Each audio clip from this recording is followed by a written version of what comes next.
Good Friday evening, ladies and gentlemen, and welcome to Danny Watkins Stadium on the campus of Lebanon High School, where we are set for Cookeville High School football as the Cookeville Cavaliers take on the Lebanon Blue Devils. I'm Noah McKay on the call here on the Watson Chevy UCR Media Network. Thrilled to be joined in the press box with my friend Jacob Vinson, the lovely Madison McKay producing things for us as we sit about 8 minutes away from kickoff here in Lebanon.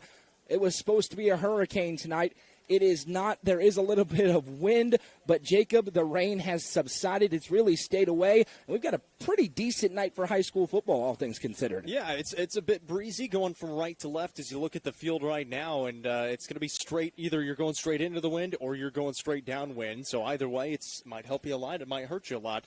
You can see there's some threatening clouds off in the distance as well, so there's still some rain around the area. But for the most part, we think it's going to be okay.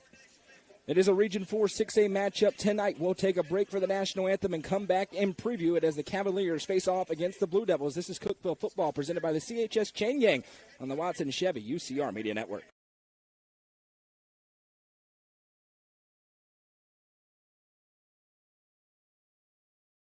$931 Sports Cards and Collectibles is your one-stop shop for sports cards, Pokemon cards, sealed product hobby boxes, and more. Whether you're just wanting some more memorabilia or you're a seasoned collector, the experts at 931 Sports Cards and Collectibles have what you need. Stop by 620 South Jefferson Avenue, Suite 208B in Cookeville from 12 to 6 Wednesday through Sunday or 10 to 6 on Saturday to see their incredible selection. 931 Sports Cards and Collectibles is proud to support this broadcast on the UCR Media Network.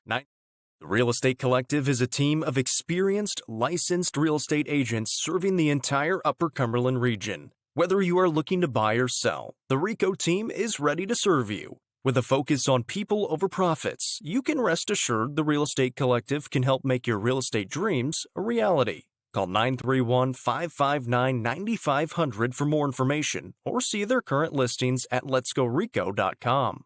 The Real Estate Collective is proud to support student athletes in our area and this broadcast on the UCR Media Network.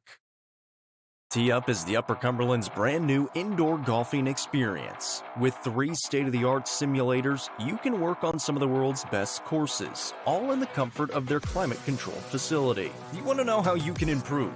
See everything from club speed to spin rate in seconds. Conveniently located at 141 4th Street in Baxter. Stop in.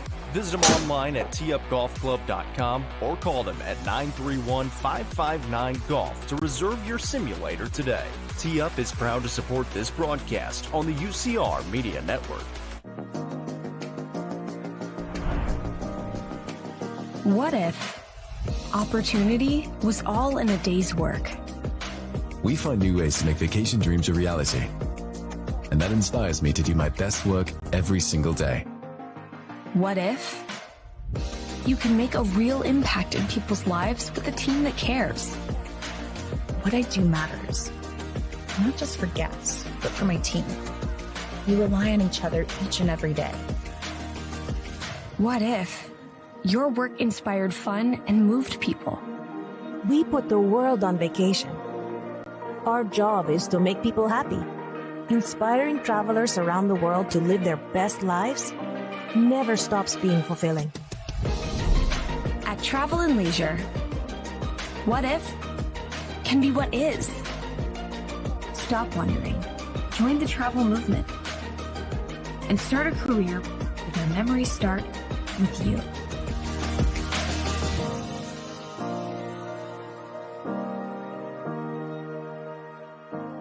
Watson Chevrolet is proud to present the area's best selection of new and pre-owned cars, trucks, and SUVs. Watson Chevy's staff of experts are ready to get you into your next vehicle with unmatched service and knowledge. Stop in at 2350 Cookeville Highway and test drive the all-new Chevy Trax or Silverado today. And remember, don't buy till you see Jason Fye. Watson Chevy is proud to be the presenting sponsor. The Quality Family, a local company supporting and caring for our local communities. The Quality Family offers services to get you back to the game. From bracing to oxygen and everything in between, we can meet your medical equipment needs with Buckeye Home Medical Equipment.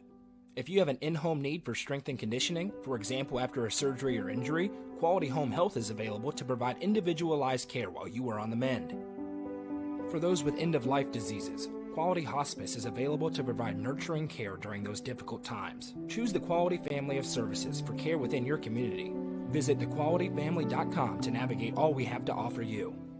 Sonia Brown, Realtor with American Way Real Estate, is proud to present this home being offered for sale for the first time. With 3 bedrooms, 3 bathrooms, a bonus room, and a basement with over 4,000 square feet under one roof, this home also boasts a fenced-in backyard and storage building with plenty of room for your boat. Located on 7.7 private acres, this home on 2139 Austin Bottom Road, just minutes to Baxter and Cookeville, is just what you need. Call Sonia Brown, Realtor with American Way Real Estate at 931-979-7145 for more information. When you order delivery from Domino's, you can get more than just pizza for $6.99. You can get specialty chicken, savory pastas, oven-baked Parmesan bread bites, molten lava crunch cakes, and medium 2-topping pizzas as well. We didn't stop at pizza, and you don't have to either.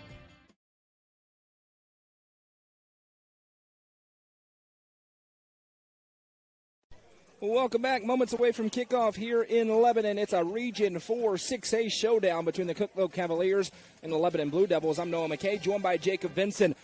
The lovely Madison McKay producing things for us. Live on the main UCR Facebook page and YouTube channel. We'll welcome our friends on 107.7 here momentarily. And Jacob, big game to open up the region slate for Cookeville against a team that, quite frankly, over the last 3 years has been the boogeyman for the Cavaliers. Yeah, last couple of years it has not gone their way. 41-17 last year, 41-14 the year before that. And the year prior to that, they lost by a touchdown, 21-14. Just have not played well against this Lebanon team. And if you'll remember last year, Cookeville finished the year 8-4. They went to the second round of the playoffs. Lebanon did not make the playoffs. They went 5-5, and now a big reason because they lost their last 3 games all by a single score, and which kept them out of the playoffs and actually gave Cookeville the 2 seed going into the playoffs. But for this Cavaliers team coming into this, we were kind of talking about it. It almost sets up like a trap game, but not because of the way that they have played the last couple of seasons. Now, a big reason why they lost last year's game is Blake Owen went down with an injury. They just never could really get it going. And Lebanon's offense is a completely different look this year. Yeah, they are. And it's a Lebanon team that really struggled the first couple of weeks of the season. Lost in a good game against a very good Antioch team on their home field.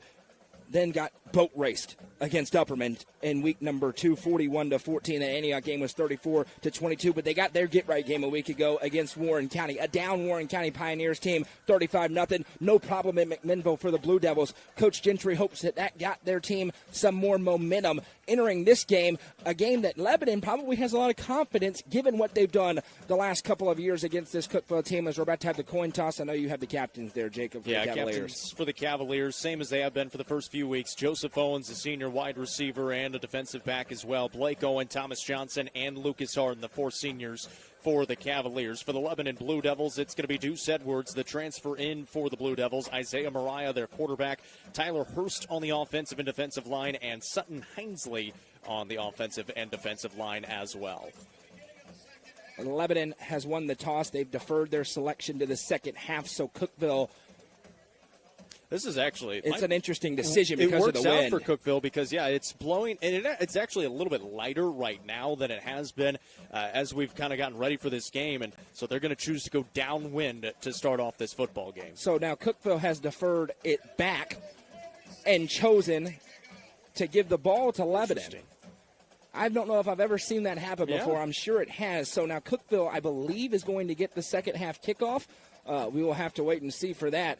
But it's going to be Cookeville ball when we open up this contest. Not a great crowd on hand. We saw that the last day ago, though, but both games that we were at, typically places where they have big crowds. The weather has perhaps played a role in scaring some people off. But as of now, we are dry here in Wilson County. The wind is the biggest factor. It's a beautiful night outside of that, 75 degrees at kickoff. Wind gusts, though, will be upwards of 20 to 30 miles an hour this evening. We'll keep an eye on that, and it's blowing right to left as the Cookeville Cavaliers and Lebanon Blue Devils take the field. And what will be a pivotal Region 4 6A matchup. You mentioned it, Jacob, a huge game looming for Cookeville. They are a favorite in this game tonight, but they have to take care of business. This is a well-coached Lebanon team with enough, as we call them, dudes, to prevent some problems for Cookeville before they get ready for Mount Juliet next week. Yeah, and Coach Gentry talking throughout this week and getting ready for this game. Obviously, he's got a lot of respect for this Cookeville program, a program that he was with for quite some time. before taking the Lebanon job and being here for the past 7 years. But Cookeville has obviously been very, very good this season. 3-0 on the season. This is their first region game, so they'll be able to get hyped up for that as well. And taking on this Lebanon team that it's just been so difficult for them to overcome these last couple of seasons. And so they're going to look to get off to a good start, similar to how they're trying to kind of switch that from what they did last week against White County, which was not a good start, going down 14-0. Obviously, the second and third quarters were much better for the Cavaliers. They would love to get off to a fast start and then defensively try to slow down this Lebanon offense. Without question. Let's get to the starters for Cookeville on the defensive side of the ball as they will kick it off to open the game. Up front for the Cavaliers, Bennett Williams, Zane Williams, William Sawyer, and Wes Hudson. The linebackers, Blake Owen, Evan Banks, and Coulter Hagan. In the secondary for Cookeville tonight, Lucas Harden, Keely Davis, Thomas Johnson, and Joseph Owens. We'll give you the starters on offense for Cookeville when we see them. They need a big game out of Blake Owen on both sides of the ball tonight. A Cookeville team hungry to open the season at 4-0, one of the best starts in a long time for the Cavaliers as expectations starting to raise under head coach Taylor Hennigan, who's done a dandy of a job in his tenure so far at Cookeville. Inherited a team that could not get into the win column consistently. And they are certainly doing that now. Cookeville in the white jerseys with navy pants, kicking off to Lebanon in the all blue. And here we go. Let's get it on a Friday night in Wilson County. The return man tries to set it up to the 20, bounces upfield near the 25. The Cavaliers pursue and take him down. It'll be 1st and 10. Upcoming here is Andrew Winnett was there defensively for Cookeville on the stop. And it'll be 1st and 10 for Isaiah Mariah. He struggled to open the season for Lebanon. They need a big game out of their quarterback tonight. Yeah, he was their backup last year. He would come in sparingly on maybe some trick plays. He actually threw a pass against this Cavalier team last year that went for a touchdown to Key Crowell. And so this Cookeville team has seen him before, but obviously haven't seen him be the starter before as we get started. Just getting things started here tonight. We welcome you in. 1st and 10 Lebanon. We've got a stoppage, and I'm not entirely sure what it's for, but I think we're ready to go. Lebanon going into the wind. They're going to throw it a little bit more than Cookeville will, so we'll see how that affects the passing game for the Blue Devils. Cookeville has 4 up along the defensive line in the pistol set. Mariah going to throw the quick hitch receiver right through his hands. Would have been an easy catch for John Binion, his go-to target, but it's a drop to open the game offensively for Lebanon. It'll be 2nd and 10, 8 seconds into the ball game tonight. Yeah, I don't know if Binion was just expecting to get hit right away, but he kind of turned his head at the last second. Not a bad throw, maybe a little bit behind Binion, but he should have been able to make the grab and at least get a couple of yards up the field instead. Just going to bring up 2nd down and 10. 2nd and 10 upcoming here from the 30-yard line as Cookeville tries to force a quick 3 and out. Deuce Edwards, you mentioned his name. He is electric in the backfield. 2 kickoff returns for touchdowns already this season. And he's going to go out wide. They move him all over the field. Mariah's going to keep it himself over right side. He dives forward for a gain of about 4, but Cookeville will live with this all night long, Jacob, as it's 2nd down, or 3rd and 6, rather. Coulter Hagan, the senior, there defensively. Yeah, and you've got Amari Williamson, the defensive tackle up there for the Cookeville Cavaliers. That he's just a stalwart in the middle of that defense. He slows down a lot of guys. And then you got Blake Owen in the middle of that linebacker core. He'll work his way around the edges as well. And he had a heck of a ball game last week against White County, defensively and obviously offensively as well. Barn burner last week between the Warriors and the Cavs, with Cookeville coming out on the winning end for the 2nd straight year. 3 to the left, 2 to the right, empty set here for Isaiah Mariah. He takes the snap, looking to set up the screen. Receiver's there. Did he catch it? They're going to say no, it's incomplete. Tried to pick it off the ground as he was looking for Binion again, but Mariah short-armed it. Really a good spot for the screen, but it comes up empty-handed, and the Cavs defense forces a 3 and out on the opening drive. Yeah, if they're able to complete that, he's going to be close to getting that 1st down, but it's just a little bit too low for Binion able to handle, and so a good chance here for the Cavaliers to get a stop here on 3rd down, and Lucas Harden will be back deep to receive this punt from the Blue Devils. We welcome those of you listening on 107.7 and 1400 The Hub in Cookeville. As 52 seconds into the ball game, Lebanon going to kick left to right. Punting unit on here. Lucas Harden back deep to receive, and it's not a very good kick. Angling. Takes a bit of a Lebanon roll. It'll be touched down at around the 32, and that is where we will see Blake Owen lead out his starting offense that comes out like this. Left to right on the offensive line, a bunch of big old boys. Austin Hone, Bennett Williams, Skylant Pleasant, William Sawyer, and Zane Williams. The tailback is Thomas Johnson. The receivers, Wes Hudson, Jack Roberts, Joseph Owens, and Lucas Harden. And the starting quarterback is Blake Owen. He has been very good this season for the Cookeville Cavaliers. 41 carries for 362 yards and 7 scores. He's only thrown the ball 23 times, completing 47% of his passes. Essentially, single-wing offense for Coach Zach Hennigan, the offensive coordinator, under his brother Taylor Hennigan, the head coach. Well, and Thomas Johnson, he had a heck of a ball game, kind of that coming-out ball game, which he's been really good all season, but 3 touchdowns, 180 yards rushing last week against White County. Snap taken, they're going to hand it to Johnson. Big holder, rumble through for him, breaks a tackle, and there goes Thomas Johnson to the 50, 45-40, 35-30, 25-20, 15-10, 5, 1 play, 1 touchdown. Give him 6. Touchdown, Cavaliers. Thomas Johnson from 68 yards out, and there's a haymaker thrown by Cookeville. Well, how about that start for the Cavaliers? We talked about it. They're looking for a better start than they had against White County last week, going down 14-0. They get the stop defensively. They go down and score 1 play later, 1 minute and 17 seconds into the ball game, and they're leading 6-0. It's a Crystal Odom with Highlands Elite Real Estate touchdown for Cookeville. And Sanchez Cantu on to kick the extra point. Snap, set, kick. Good. 1 minute and 17 seconds into the ball game. Thomas Johnson from 68 yards out gives Cookeville a 7-0 lead. We'll be back in 30 seconds. This is Cookeville football presented by the CHS Chain Gang on the Watson Chevy UCR Media Network. Nelson Trophy and Screen Printing is proud to support student athletes and athletic departments throughout the Upper Cumberland. They're also proud to sponsor the Nelson Trophy and Screen Printing Player of the Game on this broadcast. From trophies to t-shirts, they can do it all. Stop by and see them at 120 Circle Drive in Allgood or give them a call at 931-537-9559. Nelson Trophy and Screen Printing is proud to sponsor this broadcast on the UCR Media Network.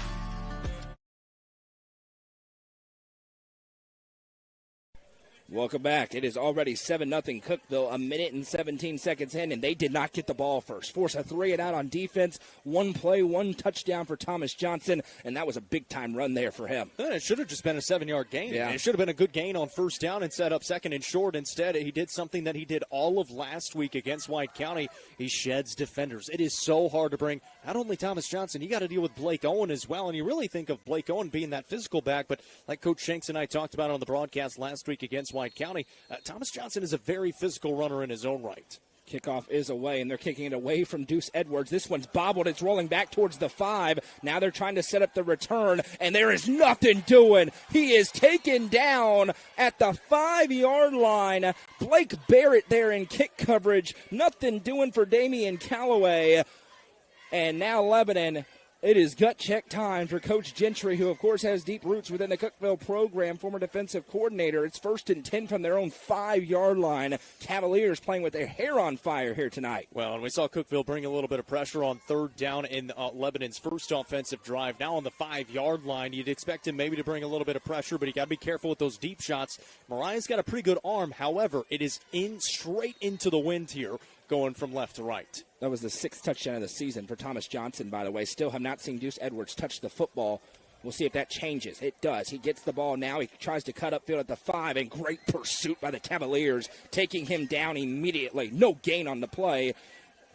Coulter Hagan, his 2nd tackle already in the ball game, as it's going to be 2nd and 10 upcoming here.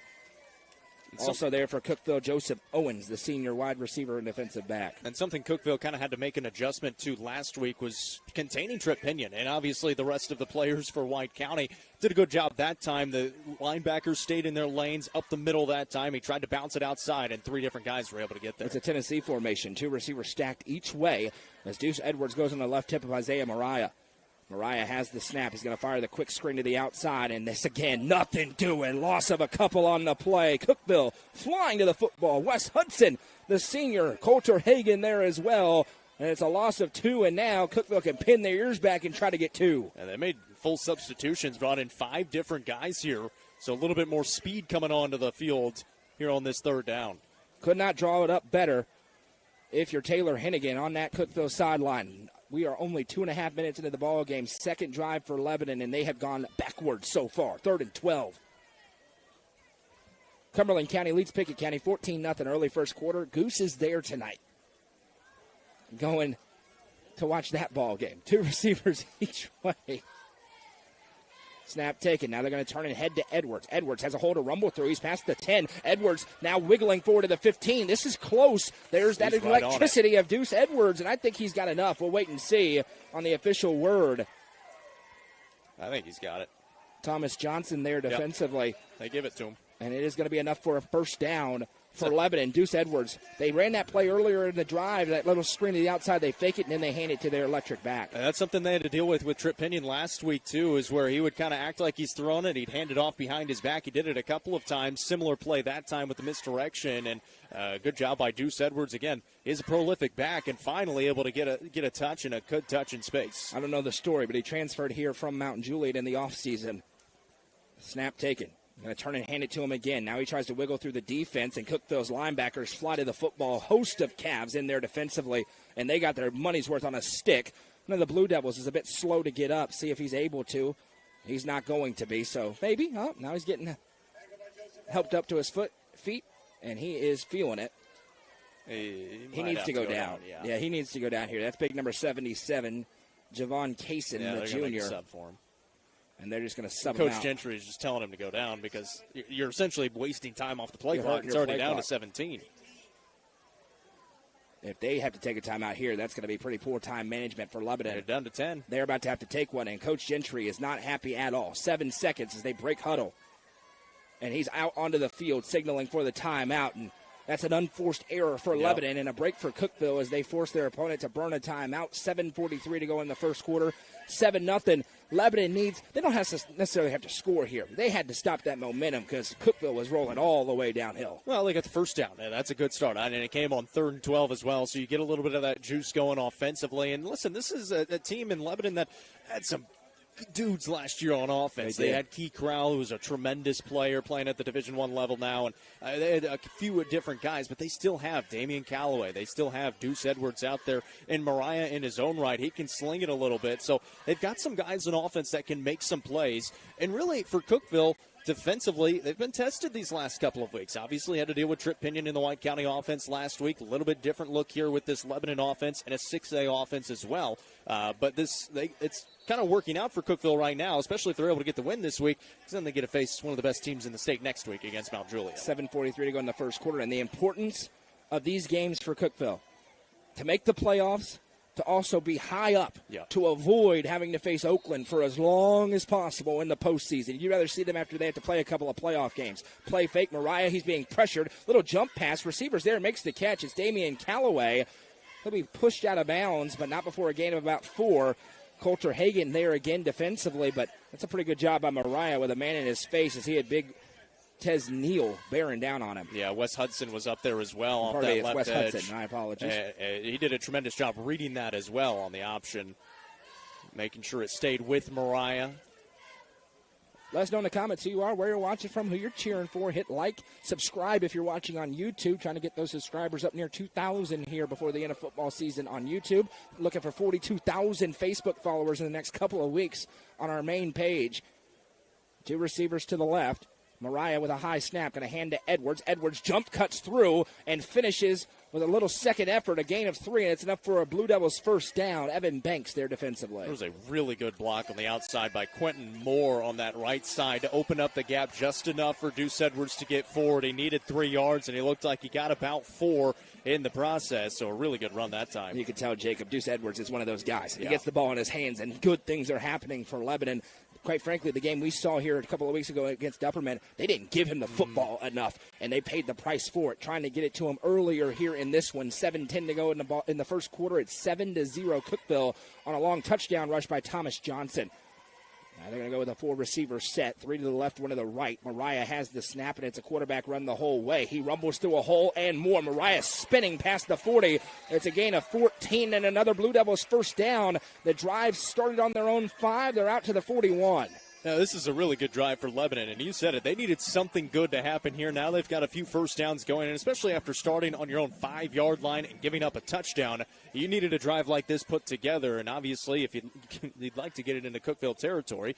But for the Cavaliers, they're not getting as much resistance as they did in that first drive. 37 yards rushing so far for Lebanon on 6 carries. Thanks to Petey for the stats. Coach Shanks is here in the booth spotting for us. Very much appreciate both of them, as now Mariah's going to keep it himself again. And Isaiah Mariah, they like something there. It's a gain of 12.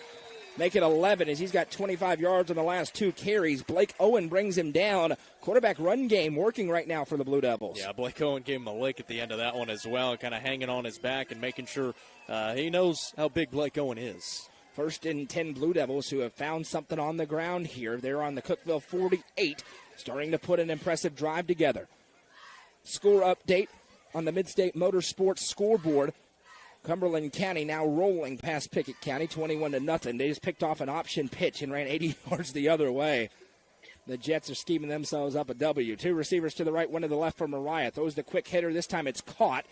Nothing after the catch to be had for TJ Searcy, and he'll be pushed out of bounds, but that's what they're trying to do, stay ahead of the chains. It'll be 2nd and 6. I don't know who it was, but it was a really good tackle on the outside there because it was one-on-one on that outside, and it was a good job by Zach Ray on that outside spot. 2nd and 6 here as the Blue Devils make 3 different substitutions, and it's been about 4 plays since Deuce Edwards has touched it, probably telegraphing that it's coming soon. As Coach Gentry knows the importance of this drive, and if nothing else, we mentioned they're taking some of that momentum back. It was an early avalanche for Cookeville. 1 play, 1 score so far for their offense, but they have not been on the field very much. 1 receiver each way for Mariah. He takes the snap, hands off to Edwards. Deuce Edwards runs into the teeth of that Cookeville line. They are some big old boys from Putnam County in there. Gain of maybe 2. It'll be 3rd down. So this is a big 3rd down right now for the Cavaliers. 3rd down and 5, it looks like, maybe 4.5, and in Cookeville territory, and in a spot where you're probably still going to punt it away on the 43-yard line. William Sawyer in there defensively for the Cavs, and the defensive line not as gigantic as the offensive line, but those linebackers, man, they fly around to the football. So it's more of a speed front with a little power mixed in. Offensively, it's all mash and power. 1 receiver each way. Mariah has the snap, gives to Edwards. Edwards gets past 1 tackler, and he's going to be taken down. I think he's just short here. It'll be close. And the far side official, they give it to him. So it's enough for a Blue Devils 1st down. Cookeville got good penetration, but Edwards finds a way to get 5 as Tyson Richmond was there defensively. Yeah, they brought pressure off the edges, and so they were able to open up the gap in the middle just enough, and Edwards did a good job. He kind of had that second jump to fall forward and enough to get that 1st down. 1st and 10, Lebanon. A very impressive drive here as they've turned 7 minutes off the clock. This is already going to be their 12th play of the drive. And they've got a new quarterback in the game on this play, potentially. Deuce Edwards came out as well. Snap, and it is still Mariah. He's going to roll to his right. Now he's looking to tuck it and run on the shot play, looking deep downfield, and it's going to be incomplete. And there is a late flag thrown in, and I mean an extraordinarily late flag thrown in. Jack Roberts was there in coverage, and I don't know if he was struggling to get to the flag or what, but it was a good 5 seconds after the play that they threw it. And the white hat officials having a long discussion. We'll wait on the call. It looked to me like their feet just got tied up a little bit there. There was some hand fighting. Ooh. Yeah, that's pass interference. Offsetting penalties. There's a hold against the offense and a pass interference against the defense. And I'll tell you what that is. That's the official saying, hey, you want a flag? Here's your flag, buddy. There was hand fighting all the way down the field. So he says, fine, you both committed a penalty. But that helps Lebanon because it replays the down at 1st and 10. Yeah. Yeah, and Mariah. That makes sense. It kind of looked like Mariah was trying to do that the whole time. He didn't really want to tuck it right away. He still wanted to give himself at least enough room. Fairly good throw down the field and into the wind. Trips to the left. Snap taking, going to fire it quickly to Edwards. It's a bad pass. And Edwards now trying to make something happen. He will. He'll be escorted out of bounds after a gain of about 4. That should have been a loss, but Deuce Edwards doing what he does as Zach Ray forces him out. Yeah, that was a really good job. They even gave him about 5 yards on that pass play, but the throw behind him, he had to go back and catch it and then make something happen after that instead of the pass being in front of him and being able to get into his run right away. The wind has subsided a bit. I mean, if you just looked out, you say, why in the world do people play on Thursday? There's some meteorologists who have some explaining to do around this state as it's 2nd down and 6. I was told there was a hurricane. Doesn't look like a hurricane. 2 to the right, 1 to the left for Isaiah Mariah. He has the snap. It goes over his head. Now it's on the ground, and Mariah gets crushed. Cookeville was there in a hurry. Wes Hudson leading the charge and Lebanon's downhill momentum is stifled by a bad snap. It's 3rd and 14. Yeah, a really good job by the Cookeville defense. They saw that one right away on the high snap, pops up in the air, so it gives them time to get into the backfield as well. Good job off the edges. Now you got to take advantage here on 3rd down. You really need this stop. Juice Edwards has been able to pick up a couple of 3rd down conversions on the last few. So we'll see if Cookeville maybe changes it up defensively, maybe a little bit more contained here on 3rd and long. 3rd and 14 here, and if you're Lebanon, you're saying you need about 7. You don't need all of them, and you can go for it on 4th down. No chance for a kick here, so it's really in no man's land. 3 to the left, 2 to the right. Snap taken. Pump and go. Looking downfield. It's the screen again. This time it's caught by Callaway, but Cookeville defends it much better than the first time. Evan Banks. Evan Banks gets there to make the tackle. It's a gain of just 3. It's 4th and 11, and Chuck Gentry's got a decision to make. That was a tremendous job by Evan Banks. He tried to rip at the football as well, and he was able to bring it down. And now, like you said, 4th and 11. And it looks like they might bring on the punting unit. They're going to punt, so waving the white flag on that drive. Tristan Phillips, the senior punter, comes on, and he'll try to pen Cookeville deep. And how about that? A 9-minute drive that's going to stall on the 39 and go nowhere. Plays. And it's all due to that bad snap up and over the head of Isaiah Mariah, making an 8-minute drive plus.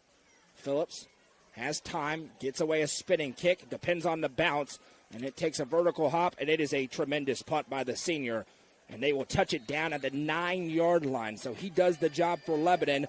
Cookeville's offense trying to do what they already did. 1 play, 1 score. It'll be tough to top as they'll start this drive on their own 9-yard line. Well, you mentioned it. About 9 minutes exactly off the clock there and 14 plays for that Lebanon offense. But they at least flipped the field and now going to make it difficult for this Cookeville offense. And well, it wasn't too difficult on their first drive. We'll see if Lebanon's defense is able to bow up a little bit more. And listen, this Lebanon defense, they've got some guys out there, especially on the edge. Jawan Stafford, he's a big fella, and he can make some plays out there. Yeah, you see him on the right side of your screen. He has a sack against Antioch that was insane. Led to a safety where he power rushed one player, swam past another, and just destroyed a 4-star quarterback that Antioch has.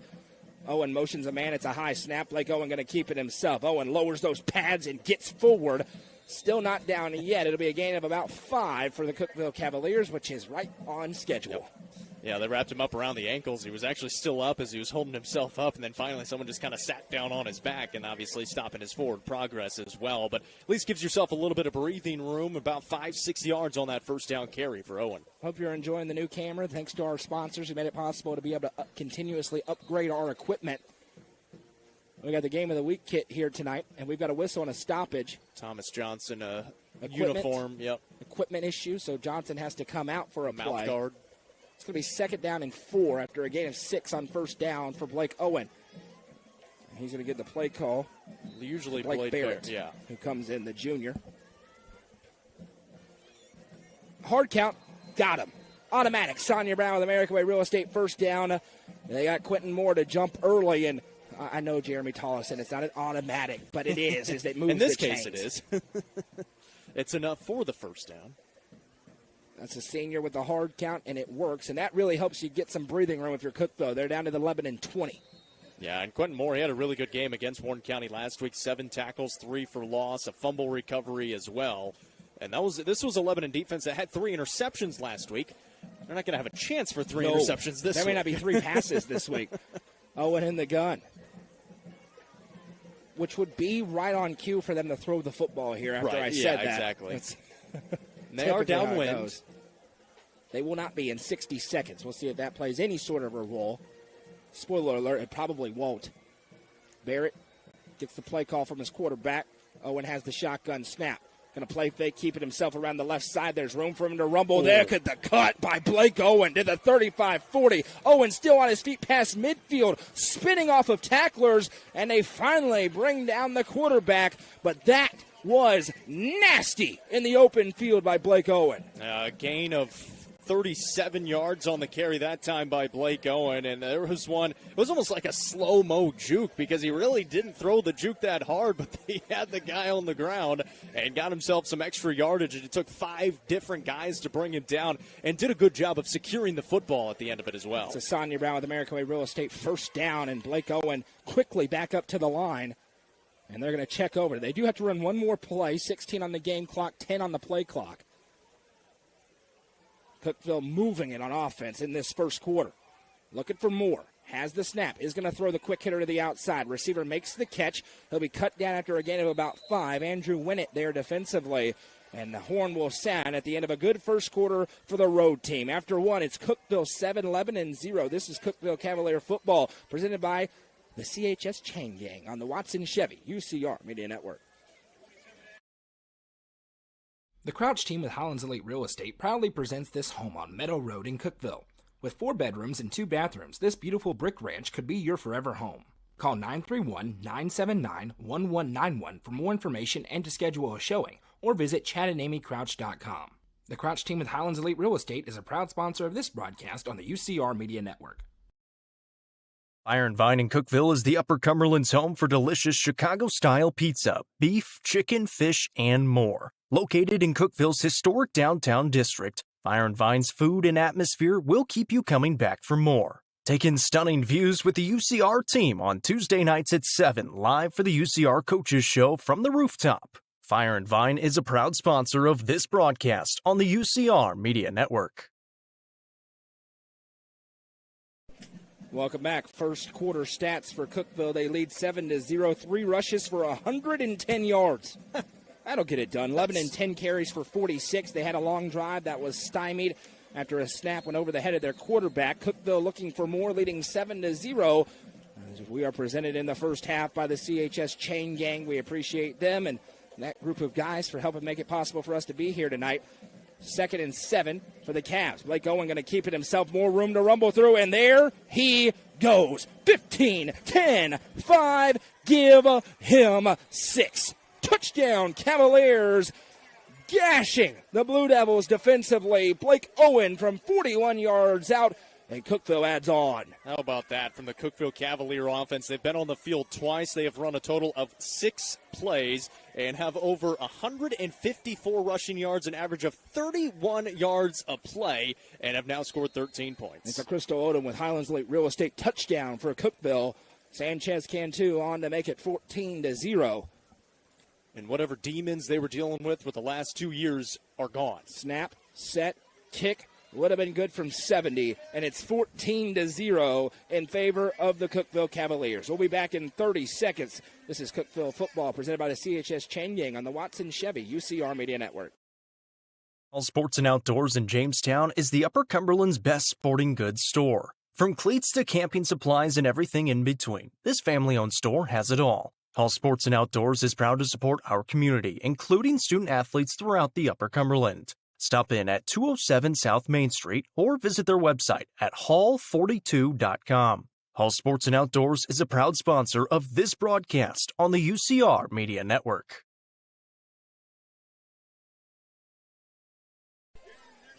Welcome back. A fantastic start for Cookeville here on the road. They lead 14-0 over Lebanon, and it's been the two-headed monster. Blake Owen, Thomas Johnson, each with long touchdown runs. Johnson 68, Owen 41, 14-0 with 11:50 to go in the first half. Big drive here for the Blue Devils offense as they try and answer and not get blown off their own field. Yeah, I mean, they're averaging 31 yards a play on 5 plays so far. They've got the 2 touchdown rushes of 68 yards and 41 yards. I mean, it's been a tremendous start offensively and defensively as well. Obviously, they got the quick 3 and out, and then the second time it was the 9-minute drive, and they were able to get a stop. Return for Lebanon. Big hole to rumble through to the 35. Still on his feet. Look out.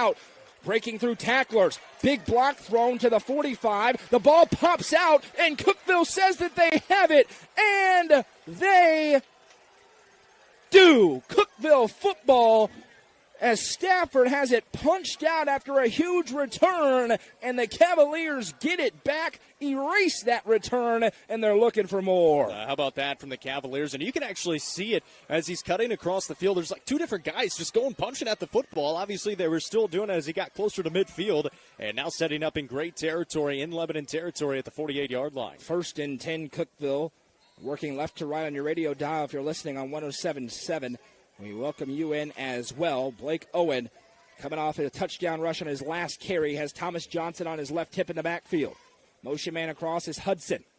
Lebanon walks a player down to the line, and we've got a whistle, and it's going to be early movement against Cookeville. It looked like Lebanon moved. I think what happened is that it got guy them to walked flinch, down, and that forced one of the Cavaliers to flinch, and then Lebanon moved as a result. So it's going to be 1st and 15 for Cookeville, and that's the first negative offensive play they've had tonight.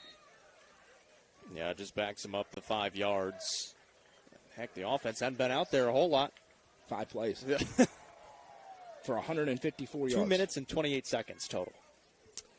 Yep, it's the stats tell the story of how this game has started. Owen. Little delay, now he has it. Going to play fake, keep it himself. Blake Owen around the left side. Guess what? He has a hole to run through. He's taken down, but not before a gain of about 7. And there is a Lebanon helmet on the ground, so he'll have to come out for a play.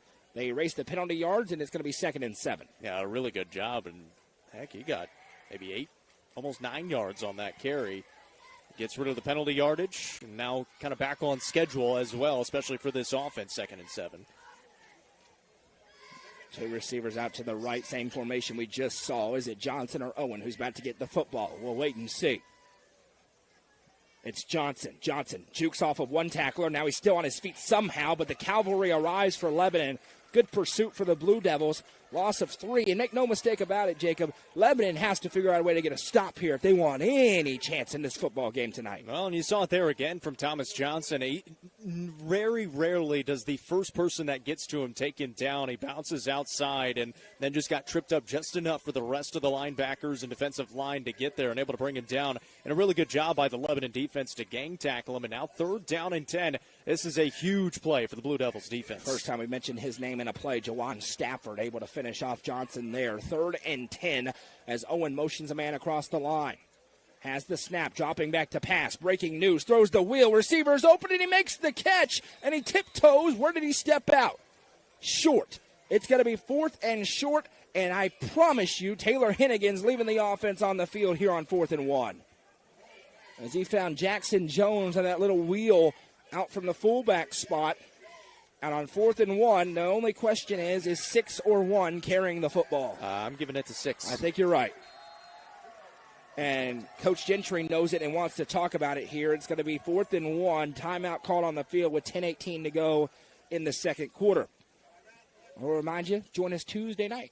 The two of us, Jacob and I, from the rooftop of Fire and Vine. We're going to talk about this game, every other game from yesterday and tonight, and we are going to preview a big-time Week 5 slate next week. Some critical games, including this Cookeville Cavalier team taking their crack at the Golden Bears of Mount Juliet. Our high school football game of the week next week. Maybe the biggest game in the history of Warrior Stadium as Upperman heads to Sparta to take on the White County Warriors. There are other big games. DeKalb County against Gordonsville. We'll talk about that one and several others. 7 o'clock live from the rooftop. Come out to the rooftop. Enjoy some delicious food with us from Fire and Vine.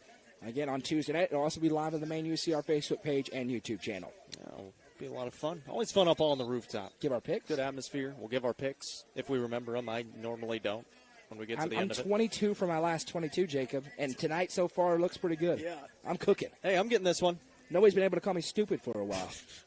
Some of those radar bands are making their way towards our area off that hurricane. I think we'll probably stay dry tonight, but we'll have to wait and see. 4th and 1 for the Cavs out of the timeout. Owen with the hard count. They don't jump this time. And Lebanon is fully expecting a run. There are 10 bodies along the line of scrimmage in blue and white. Johnson goes up to the line. Blake Owen's about to carry the football. Big boy football time, and he's going to punt it. Owen punts it deep, and it takes a Cookeville roll. It'll be touchdown at the 8. And that is a sign of trust in the defense, trying to make Lebanon have to go 90-plus yards again. They started to once and stalled out. Taylor Hennigan elects to go with the punt with a 14-0 lead. Yeah, I think the plan there was go to the hard count, see if they jump off, and if not, you're just going to kick it away. And Blake Owen is essentially their punter at this point. And not a bad idea. You're up 14-0, pin them back deep, and see what your defense can do. You know I'm new school, Jacob. Go for it. You're 4th and 1. You're Cookeville. It's what you do, man. You run the football. Run. What do I know? 1st and 10. But you know what? They force a 3 and out, then it's genius. Yeah, right. Isaiah Mariah. Up in good spot hindsight will dictate how people look at that move. Snap taken. He bobbles it again. Now Mariah's just going to keep it himself. That was not the play design. It was supposed to go to Deuce Edwards, and instead Mariah taken down for no gain. Yeah, and a good job by that Cookeville defense again, getting a lot of pressure in that interior line and doing a good job to get into the backfield. And Mariah just bobbled another snap and struggling with it. William Sawyer getting there first. Yeah, that time the snap was pretty good. Mariah just bobbled it. Quite frankly, the first one probably should have had as well. Yeah. 14-0, 9:40 to go in the second quarter. Lebanon facing a 2nd and 10. Cookeville loading up the front a bit. Owen coming off the edge. They fire the quick hitter to the outside. Receiver makes the catch to the 15, and he's nudged out of bounds. TJ Searcy there offensively for Lebanon. It's a gain of about 9, and it'll be 3rd and 1. Yeah, that's a really good tackle on this near side as well for the Cavaliers for Lucas Harden because he had no help over the top. He's able to rush him out of bounds and still get the gain of 9. So you can still get a 3rd down stop here if you're able to bow up defensively for the Cavaliers. 3rd down and 1 here for Lebanon. See what they do. They've not been terrible on offense in this game. They just haven't been able to finish off a drive yet. They had one taken away by a fumble on a kickoff. Snap taken. Here comes the pressure. Mariah senses it, tries to get to the edge, and he will. That's a good piece of running by Isaiah Mariah for a Lebanon Blue Devils 1st down on a gain of 7. Yeah, it looked like Joseph Owens was the first one to get out there on that outside. He's able to shed him with the stiff arm, and a really good job by Mariah to get that 1st down run. Joshua Agee gets there as well. But 1st and 10, they shot Blake Owen through the A-gap there. And he saw big number 6 and made a business decision to go the other way. 1st and 10, 9 minutes to go in the second. Lebanon is to that 26. Cookeville elects to punt it on 4th and a yard. And the Blue Devils get 1 first down. We'll see if that continues or not. And Cookeville hadn't had a negative play except for one time. Snap is taken, dropping back Mariah. He's going to fire it. Receiver makes the catch. 4 different Cavs were there in zone coverage, but a really nice throw to Damian Calloway from Isaiah Mariah, who quite frankly looks better than he's looked all season throwing the football here in the opener. They gave him the region. Zach Ray there defensively. Gave him the 1st down as well, so right at 10 yards. And so this Lebanon team, again, moving the football. Now just 4 plays into this drive. 1 each way. They're starting to pick up the tempo as well. Mariah takes the snap, going to hand to Deuce Edwards. Edwards around the left side. Now he just darts out of bounds. Gain of about 6. And Coach Hennigan not going to be thrilled right now with the way the defense is playing. 8:40 to go in the second quarter. Still 14-0 Cookeville, but it's 2nd and 4 Lebanon as they're putting a drive together. It looked like it was Aiden Ray again getting out there for the first time. And they're getting lined up in a hurry when they get the play in. Mariah checks back with Deuce Edwards. They have words. Senior quarterback turns, and Edwards is not where he's expecting, but there goes Deuce Edwards. He's past the 50, to the 45, to the 40. Big gain for Lebanon, and the Blue Devils rumbling forward. Deuce Edwards gets loose for about 20. Aiden Ray brings him down defensively, but the Blue Devils are into Cookeville territory. And they're, like you said, going hurry up here, trying to catch this Cookeville defense off guard.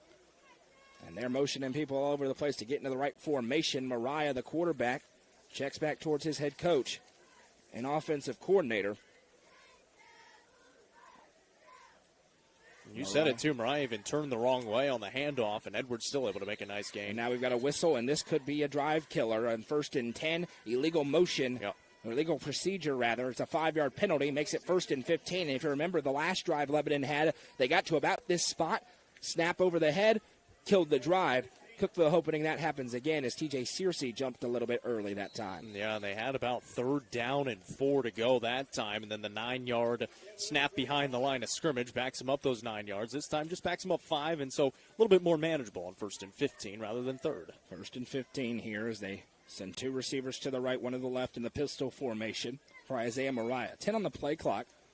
The motion into the gun, snap taken, and nobody was set. Damian Calloway one set out there. Both receivers, to my eye, weren't. And it's going to be 1st and 20, and Lebanon completely killing their own momentum here with 7:47 to go in the first half. And you saw Isaiah Mariah. Coach Gentry is not happy about it, but you saw Isaiah Mariah was upset, too, because he had so much running room here on the near sideline. Joseph Owens was the only man to beat. He called for that snap and was not ready for it. His team was not ready for it. 1st and 20. Lebanon was moving. Now they're back on their own side of the field on this side of the 50. And again, Lebanon's only got 1 timeout remaining. They had to use that first one when their player that was injured didn't go down, and then the second one for the Cookeville offense. Cookeville's going to get the football to start the second half as well. Mariah all sorts of confusion right now for Lebanon's offense. Snap taken, going to throw the quick screen out to Callaway. Callaway looking at 3 different calves, and he gets stuck to the 46. It's a gain of 4. 2nd and 16 upcoming here as we near 7 to play in the first half. Taylor fits there defensively. And if you're Cookeville, you'd love to get a couple of stops here defensively, get the football back, and then have about 5 minutes or so to maybe march it down the field and see if you can't get your 3rd score of the night, and then get the football back coming out in the second half. Back into the tempo goes Lebanon. Snap taken. Mariah pumps. Now he's looking downfield. Forced out to his right. Going to tuck it and run. Mariah looking downfield. He's hitting the backfield. Spins. Instead of throwing it away, he's going to get sacked. A sack in the backfield as Jackson Jones gets there, and Blake Owen there as well defensively for Cookeville. And it's going to be 3rd and 19 for a Lebanon offense that has gotten in their own way over and over again on this drive. Well, it's a really good job by Wes Hudson here on this right side, just bull rushing into the backfield and forcing Mariah to turn that way and kind of taking him off schedule because he pumped and he wanted to come here on the near side, and he couldn't because Hudson was right in his face, and so he had to go right side. A good job by Jackson Jones to track him down, and then I think it was Blake Owen that got on the back end of it as well. Wes Hudson, he's been really good in the pass rush so far in this game and all over the field. Snap taken from Mariah, 3rd and long. He looks right, gives a little shoulder shrug. Now double pumps, fires deep. He had a receiver in the soft spot, but it's overthrown, incomplete, and Lebanon going to be forced to punt. 2nd straight drive for the Blue Devils that has stalled out in Cookeville territory. He was looking for John Binion there right at the sticks. Just too many times off schedule, getting behind the sticks, and now instead of punting from the 40 or even thinking about going for it, you got to punt it from the 50, and it should set up for possibly a return here for Lucas Harden. Tristan Phillips on the punt. Harden is back deep to receive the kick. He's standing on his own 15-yard line.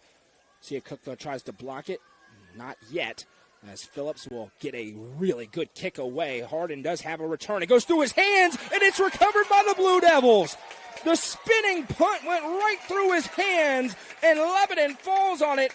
Anthony Quaddle there defensively, and Lebanon's in business on the Cookeville 9-yard line. Yeah, and that's what makes those spinning punts so difficult when they're spinning around like that. You got to find it, and then you got to secure it. Harden wasn't able to secure it, drops down right on the 10-yard line.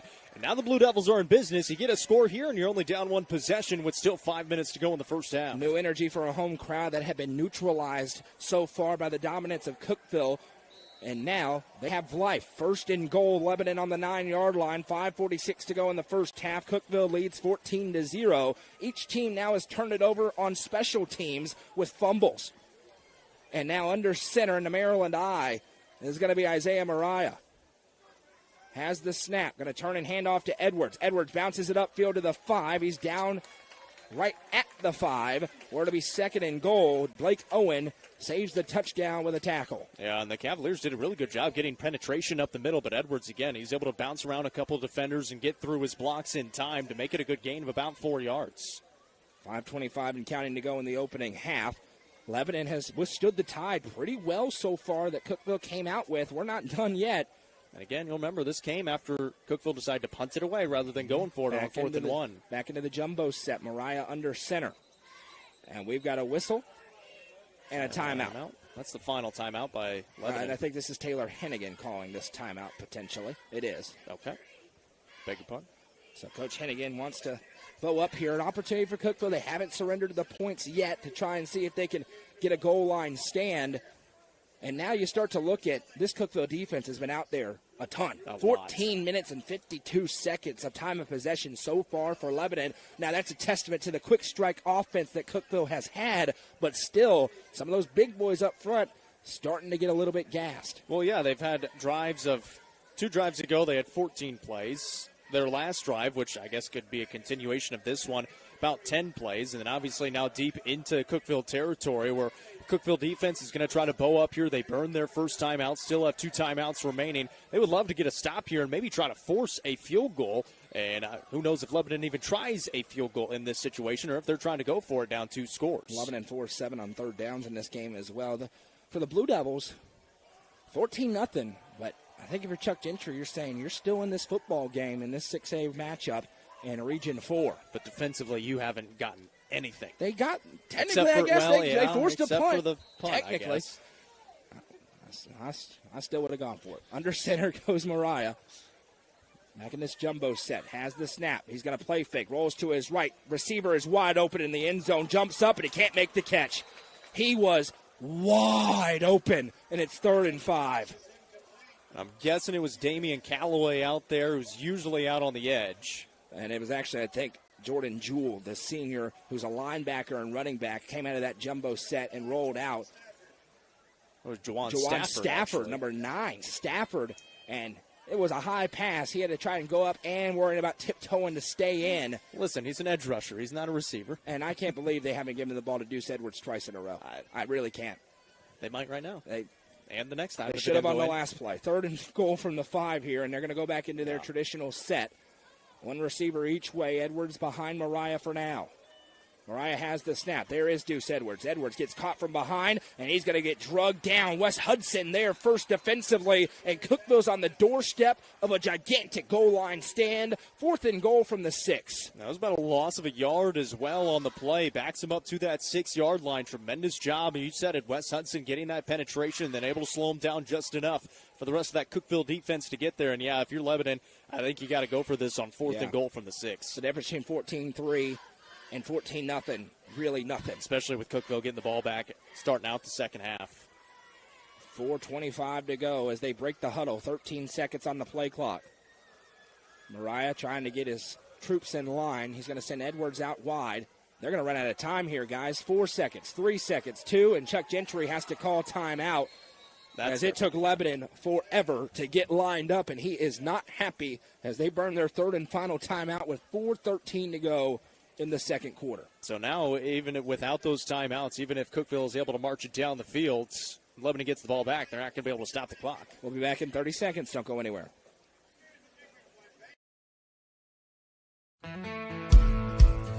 Let the bidding begin. It's time for the show, and you know it's gonna go high. There's a buzz in the air, and people come from everywhere to hear the auctioneer cry. The sound of the gavel never gets old when you hear DJ say so. Live or online, we handle auctions of any kind. Call Amanette's Eagle Auction at 526-5335, where we soar higher.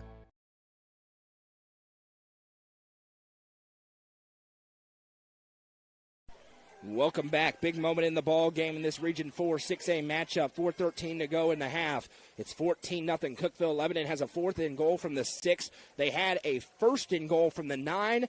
They had a touchdown play drawn up, but a drop and a little bit of an overthrow has given Cookeville an opportunity. Mariah in the gun, takes the snap, going to hand. Now they hand it the other way, looking for the edge. Cookeville says not today. Slung down in the backfield, and the Cavaliers get the stop. Lucas Harden sets the edge and takes him down. Cookeville gets the ball back. Well, and they actually helped themselves out a little bit as well, giving themselves a little bit of breathing room for a loss of a few yards. And now 4:06 to go. You still have 2 timeouts remaining, and you're going to have a little bit of breathing room here now out on the 9-yard line. How about that from Lucas Harden? He is the one that muffs the punt. He turns around. That's awesome. And ends that drive. Lebanon cannot get 9 yards. They go nowhere, and it's 1st and 10. Cavs from their own 10, looking to go 90 yards to get all the momentum into the break and maybe get the early dagger. Well, the last time they started here, they went 5 plays, and it capped it off with a 41-yard Blake Owen rushing touchdown. Speaking of, he has the ball again, going to hand off to Johnson. This time, Lebanon with their first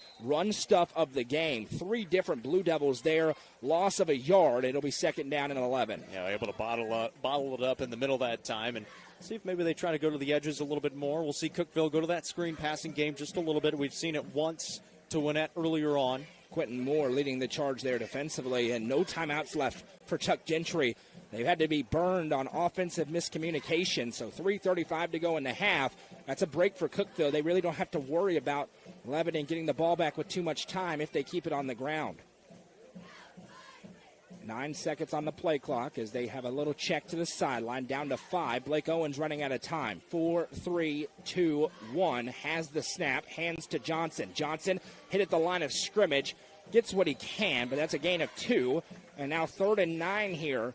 Cookeville doesn't want to give the ball back with 2 minutes to go in this half. Jack Greer, the defensive tackle, the big junior there defensively. Yeah, and to your point, interested to see what they go to here on 3rd and 9. Do you run it again, try to run that clock down a little bit more with Lebanon not having any timeouts, and then try to get a punt down?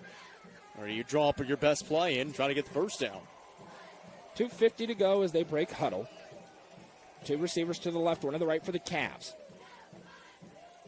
Hard count for Blake Owen. Now he'll check over. 10 on the play clock. They're bleeding it down. And Joseph Owen's on an island out here. 1-on-1.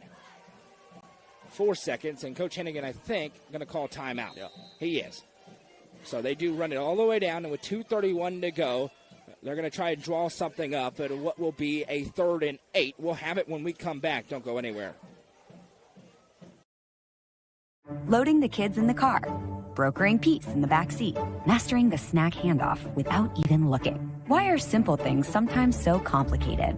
Thankfully, with auto owners, insurance doesn't have to be one of them. We work with independent agents who keep insurance simple, so you can worry about more important things, like figuring out what's growing in that cup holder. That's simple human sense. Visit swallowsinsurance.com or call us today, 931-526-4025. Protecting your future. It's what we do. 931 Sports Cards and Collectibles is your one-stop shop for sports cards, Pokemon cards, sealed product hobby boxes, and... Welcome back as big 3rd and 8 play upcoming here for Cookeville. They're in their own end, on their own 11-yard line. Just got a big goal line stand after a muffed punt. Huge credit to the Cavalier defense for how they were able to bow up there in their own end. And now with 2:31, see if they air out the passing game or just let the clock bleed, see if they can get 8 yards on the ground. A little more of a bunch set here. Motion man across the line, going to hand off on this sweep, looking for the edge. He has it. He'll be taken down at the 20, but it's a first down. Asanya Brown with American Way Real Estate, first down for Jackson Jones. They bring out the sweep, get to the edge, and Cookeville with an opportunity with 1 timeout remaining to try and move down the field. Yeah, a really good job by Jackson Jones, who got used a little bit last year as a freshman, here a little bit more as a sophomore. That's just his first carry of the season, and enough to get the first down on about 11 yards. 2:07 to go and counting. Cookeville's in no hurry. They're thinking worst case, you go into the break with a 14-0 lead, getting the ball coming out in the second. 2 receivers to the right, 1 to the left. Motion man the other way. Owen's going to fake it and keep it himself around left end. He'll be hitting the backfield, and Lebanon pursuing the football much better the past couple of drives. Loss of a couple, it'll be 2nd down and long. Yeah, they've absolutely made some kind of adjustment, especially in that interior line, because now Cookeville can't really get anything going. They're trying to go on the edges and not able to get to the edge to get up in space. 90 seconds, 9-0 to go in the first half. Stick around during the Happy Hiller halftime show. We'll talk about the first half, preview the second. Of course, have the Mid-State Motorsports scoreboard. A lot of finals from yesterday, games in progress tonight. We'll talk about a few as we go all across the state. 2 to the right, 1 to the left of Blake Owen. Has the snap, dropping back to pass, looking left, potentially for the shot. Now he is going to fire deep downfield, and it is incomplete. Well defended on the outside. He was looking for Caden Cisco, but a nice job defensively for Lebanon by the defensive back with 1:05 to go in the second. Yeah, and Kane Cisco, he's been the guy, his go-to guy, especially on the deep shots. 4 catches for 99 yards and 2 touchdowns this season, and so he's looking for him on the deep route that time. Just never really got his head turned to come back to the football. Pretty good defensive coverage as well. Yeah, Tez Neal was out there, the senior defensive back. As Cookeville gets lined up in a hurry, Lebanon not lined up defensively. Now they get there. 1:05 to go. It's 3rd and 11. See if they run the ball. Make sure the clock runs here. Or something short around the line of scrimmage. Owen has the snap, and it is going to be a toss to the outside. Now accelerating forward. Nothing doing for the back as he'll be cut down as they gave it to Evan Banks. But the clock's going to run. Cookeville will punt, and Lebanon will get it back with maybe 10 seconds to go in the first half. I'll say this, Jacob. I think we're feeling the same way. This one's not over yet. Lebanon has answered the bell defensively. Offensively, it's a little bit of a different story. Yeah, little to be desired left out there for the Cavaliers. Damian Calloway back deep to receive as Blake Owen's trying to get a cheap 5. If he takes the snap, he's going to punt it. There's just no benefit to trying to they get might this. use their last timeout. Yeah, they have a timeout left. Coach Hennigan standing right next to the official. He says wait, and he will call that timeout with 17 seconds on the clock. Final timeout of the half taken by Cookeville. See some of the comments here on the main UCR Facebook page. Royce is watching, cheering on the Cavs. We welcome you in. Grandma Marcia watching for Always. you, Jacob. She's never watching for me, but I understand. I get it. It's always for Jacob. Shorty is watching. David Pinion is watching. His White County Warriors got a big win last night in the high school football game of the week. Becky's cheering on the Cavs. Steven is a bot who got banned. Trista's tuning in. You can always tell when it just says go, and they got banned as soon as they posted a link automatically. That's really a great tool that Facebook has provided us with. 17 seconds to go in this half. Damian Callaway, a dangerous return man, going to be back deep to receive. I imagine you do not want to kick it to him if you're Cookeville here. Yeah, you're going to – we'll see who they send out there to punt it away. Again, 4th down at about 7. It is Blake Owen, and he usually does punt it away. He's got a big leg. Yeah. And he'll stand about 10 yards or so, maybe 8 yards behind the line of scrimmage. See if Lebanon tries to jump up. They've got big Juwan Stafford in the middle of the line there. Owen takes the snap. He is going to punt it away. Kicks it away from Callaway, who has no chance at a return. And it'll be touched down with 10 seconds to go, make it 9.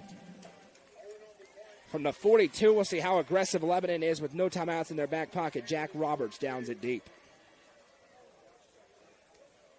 The Lebanon offensive coaches have headed to the sideline. They've made their way through our booth, so that may be the answer we're wondering about.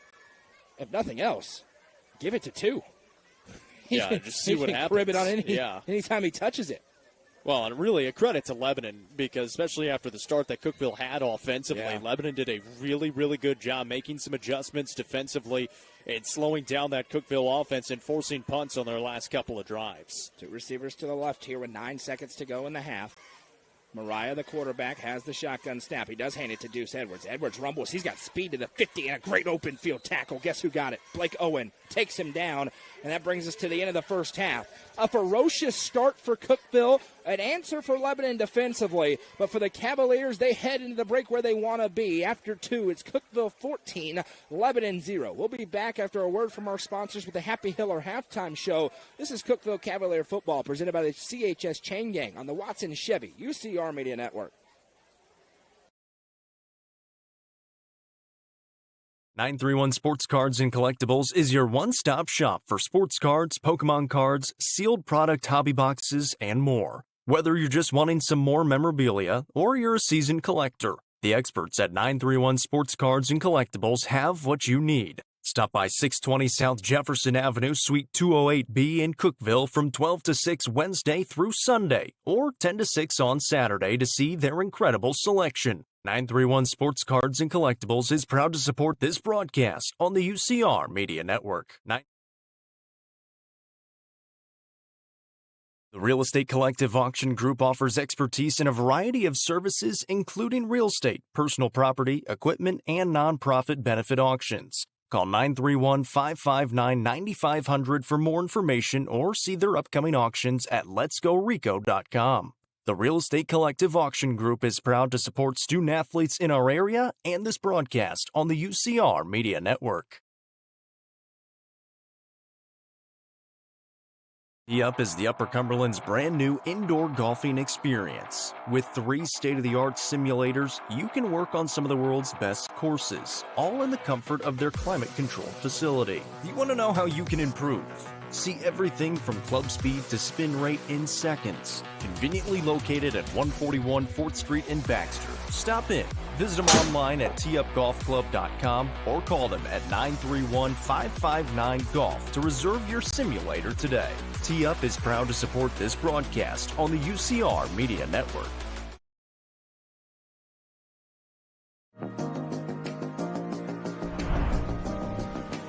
What if opportunity was all in a day's work? We find new ways to make vacation dreams a reality.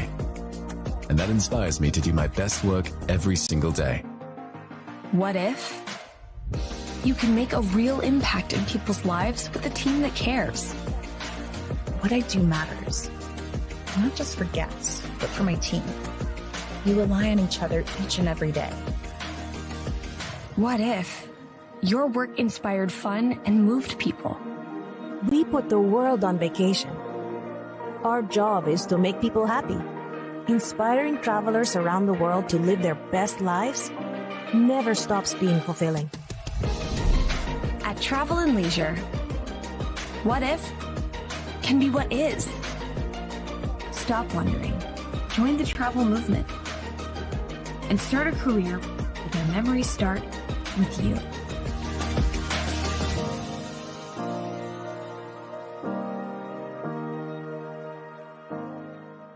Watson Chevrolet is proud to present the area's best selection of new and pre-owned cars, trucks, and SUVs. Watson Chevy's staff of experts are ready to get you into your next vehicle with unmatched service and knowledge. Stop in at 2350 Cookeville Highway and test drive the all-new Chevy Trax or Silverado today. And remember, don't buy till you see Jason Fye. Watson Chevy is proud to be the presenting sponsor of the UCR Media Network. The Quality Family, a local company supporting and caring for our local communities. The Quality Family offers services to get you back to the game. From bracing to oxygen and everything in between, we can meet your medical equipment needs with Buckeye Home Medical Equipment.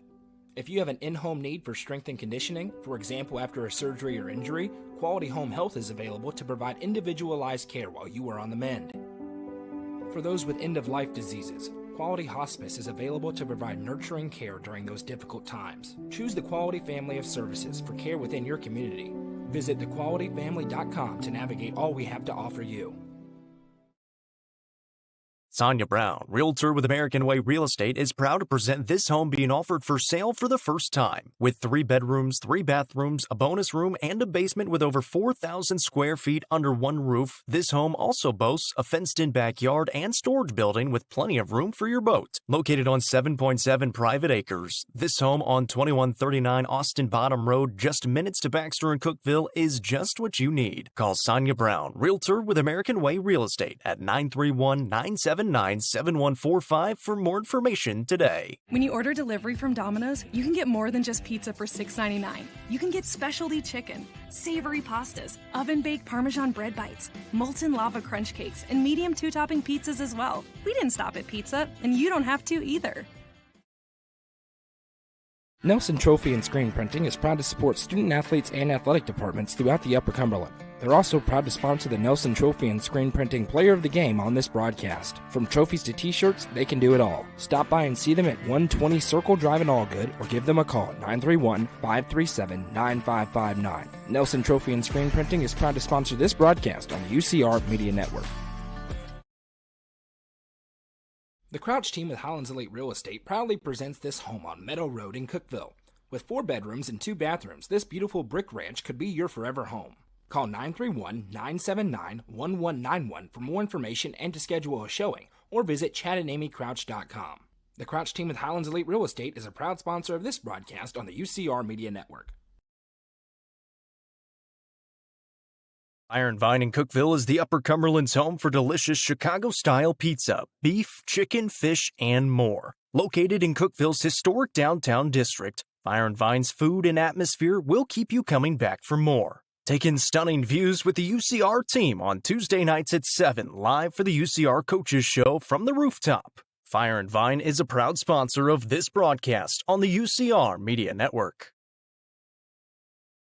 Sports and Outdoors in Jamestown is the Upper Cumberland's best sporting goods store. From cleats to camping supplies and everything in between, this family-owned store has it all. Hall Sports and Outdoors is proud to support our community, including student athletes throughout the Upper Cumberland. Stop in at 207 South Main Street or visit their website at hall42.com. Hall Sports and Outdoors is a proud sponsor of this broadcast on the UCR Media Network. Let the bidding begin. It's time for the show, and you know it's gonna go high. There's a buzz in the air, and people come from everywhere to hear the auctioneer cry. The sound of the gavel never gets old when you hear an EJ say so. Live or online, we handle auctions of any kind. Call Aminette's Eagle Auction at 526-5335, where we soar higher. Getting the kids to practice on time. Remembering if it's your day to bring snacks. Making it to the game with a clean jersey. Why are simple things sometimes so complicated? Thankfully, with auto owners, insurance doesn't have to be one of them. Auto Owners works with independent agents who answer when you call, so you can worry about more important things, like whether your kid is going to run toward first or third base. That's simple human sense. Visit swallowsinsurance.com or call us today, 931-526-4025. Protecting your future. It's what we do. Welcome back. It's time for the Happy Hiller halftime show. Visit happyhiller.com to see how our friends at Hiller can help solve your plumbing, heating, cooling, and electrical problems today. That's happyhiller.com. At the break, Cookeville out in front over Lebanon, 14-0.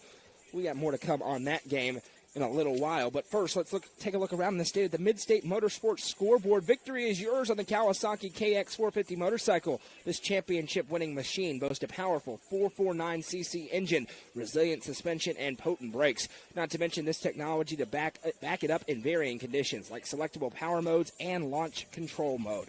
Take the lead and build your legacy on the KX450. Save $2,500 on the KX450 right now at Mid-State Motorsports, located at 1191 South Walnut Avenue in Cookeville. A lot of games last night moved up because of the hurricane that never came to our portion of the state. As we take a look around, Robbinsville out of North Carolina defeated Copper Basin 46-0.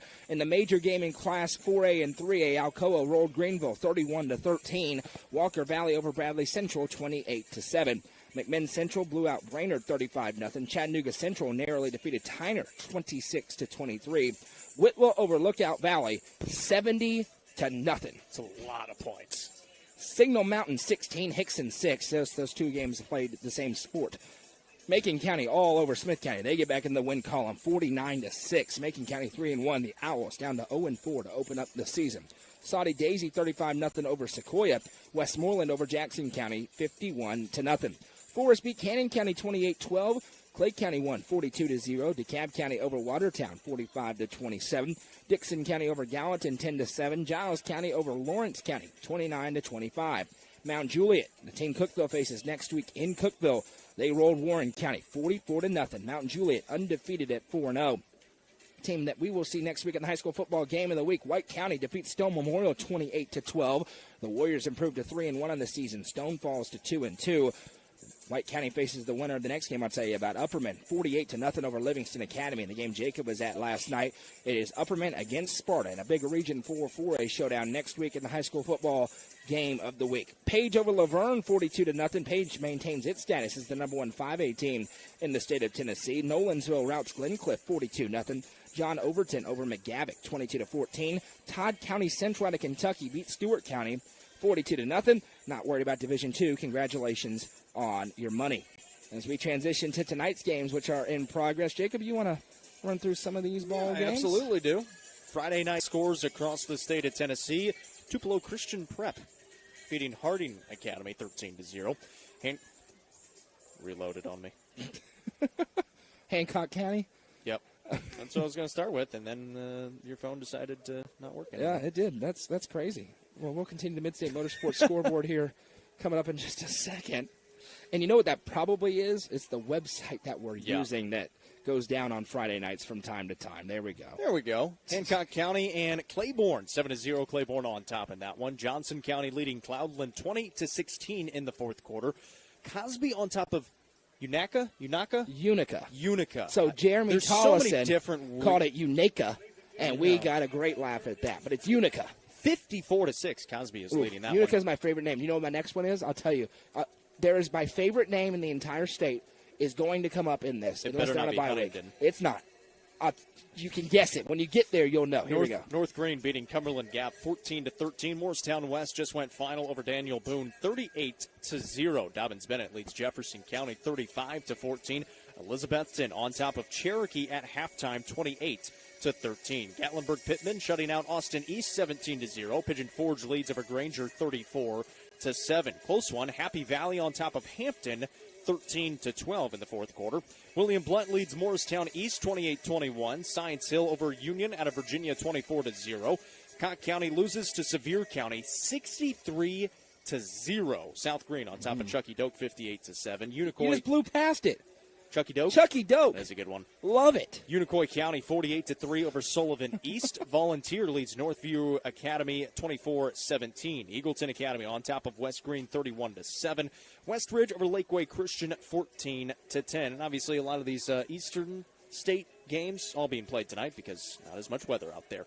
Anderson, and obviously not here either. Anderson County over Fulton 21-13. Anderson County is Can I make a bold team. prediction? Please do. I'm going to be calling a game featuring Anderson County in the fourth round of the playoffs. I think you're correct.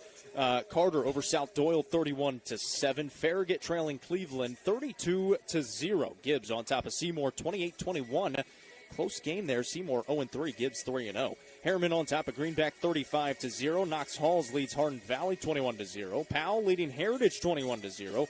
Coalfield on top of Midway at halftime 14-7. Oliver Springs leads Oakdale, Fighting Gooses 42-6. Fighting Geese? Gooses. See, yeah, it's, Fighting Michael Lindsay's. Yeah, we're talking about one person. So they could use him right now. Yeah. Down there for Oakdale. Yeah.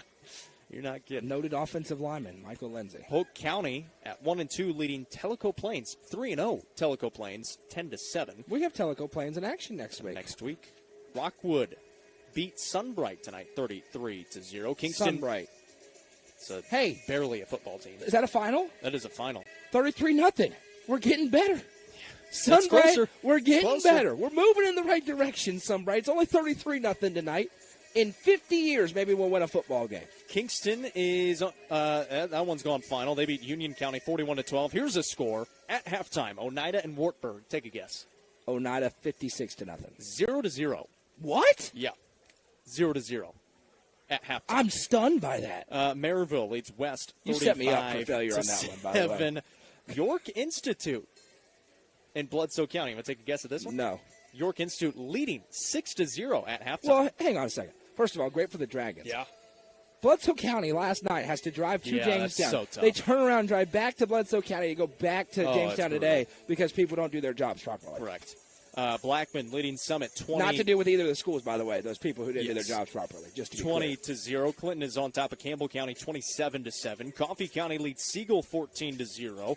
East Robertson on top of Sycamore at halftime 27-7.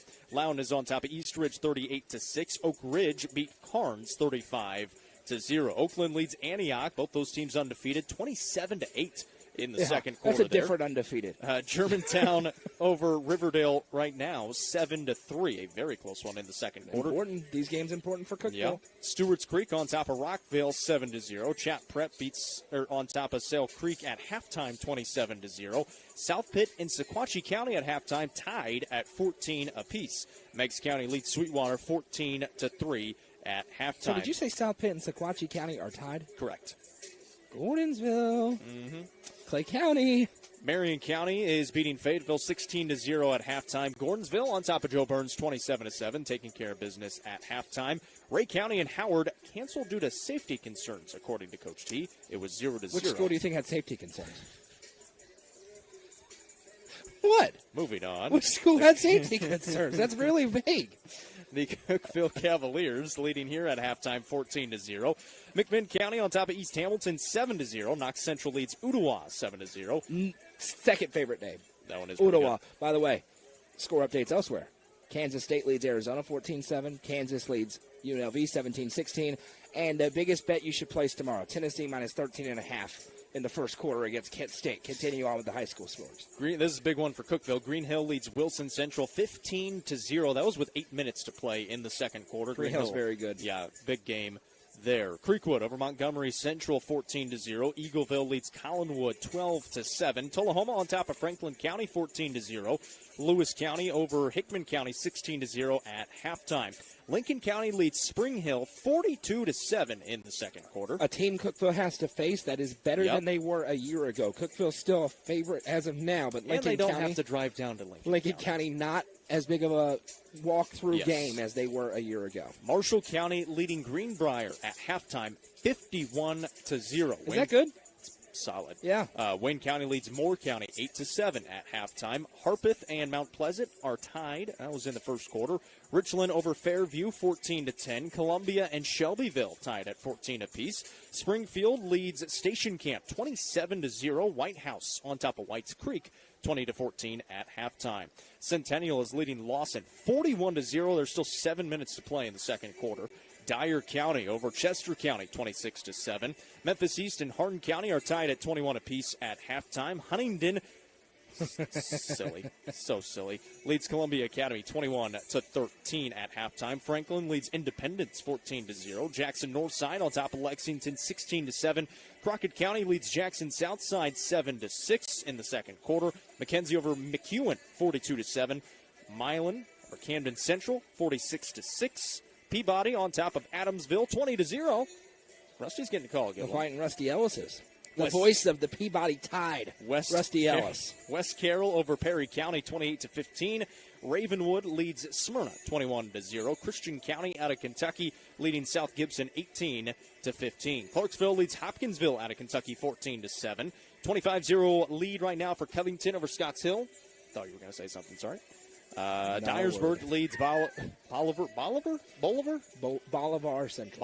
Central 28-0. Haywood over Fayette Ware 31-15. Brentwood leads Henry County 7-0. Beach on top of Portland right now 28-7 in the second quarter. Lake County leads South Fulton 12-7.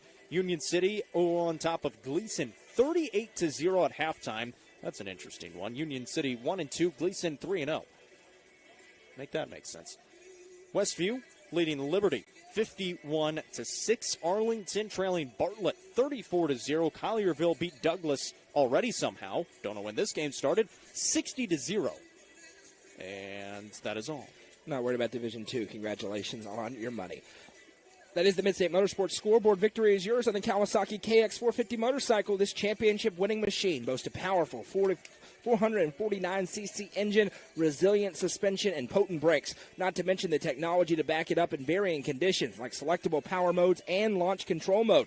Take the lead and build your legacy on the KX450. Save $2,500 on the KX450 right now at Mid-State Motorsports, located at 1191 South Walnut Avenue in Cookeville. When we come back, every the third quarter kickoff as Cookeville looks to make it a 4-0 start to the season and a 1-0 start in Region 4 6A. This has been the Happy Hiller Halftime Show, and you're watching Cookeville Cavalier Football presented by 931 Sports Cards and Collectibles on the Watson Chevy UCR Media Network. The Real Estate Collective Land and Farm Team represents a dedicated group of individuals possessing a wealth of expertise in land and farm sales. They possess a range of resources at their disposal, all aimed at showcasing the innate qualities of each property. Call 931-559-9500 for more information or see their current listings at letsgorico.com. The Real Estate Collective Land and Farm Team is proud to support student athletes in our area and this broadcast on the UCR Media Network. Yup is the Upper Cumberland's brand new indoor golfing experience. With 3 state-of-the-art simulators, you can work on some of the world's best courses, all in the comfort of their climate-controlled facility. You want to know how you can improve? See everything from club speed to spin rate in seconds. Conveniently located at 141 4th Street in Baxter. Stop in. Visit them online at teupgolfclub.com or call them at 931-559-GOLF to reserve your simulator today. Tee Up is proud to support this broadcast on the UCR Media Network.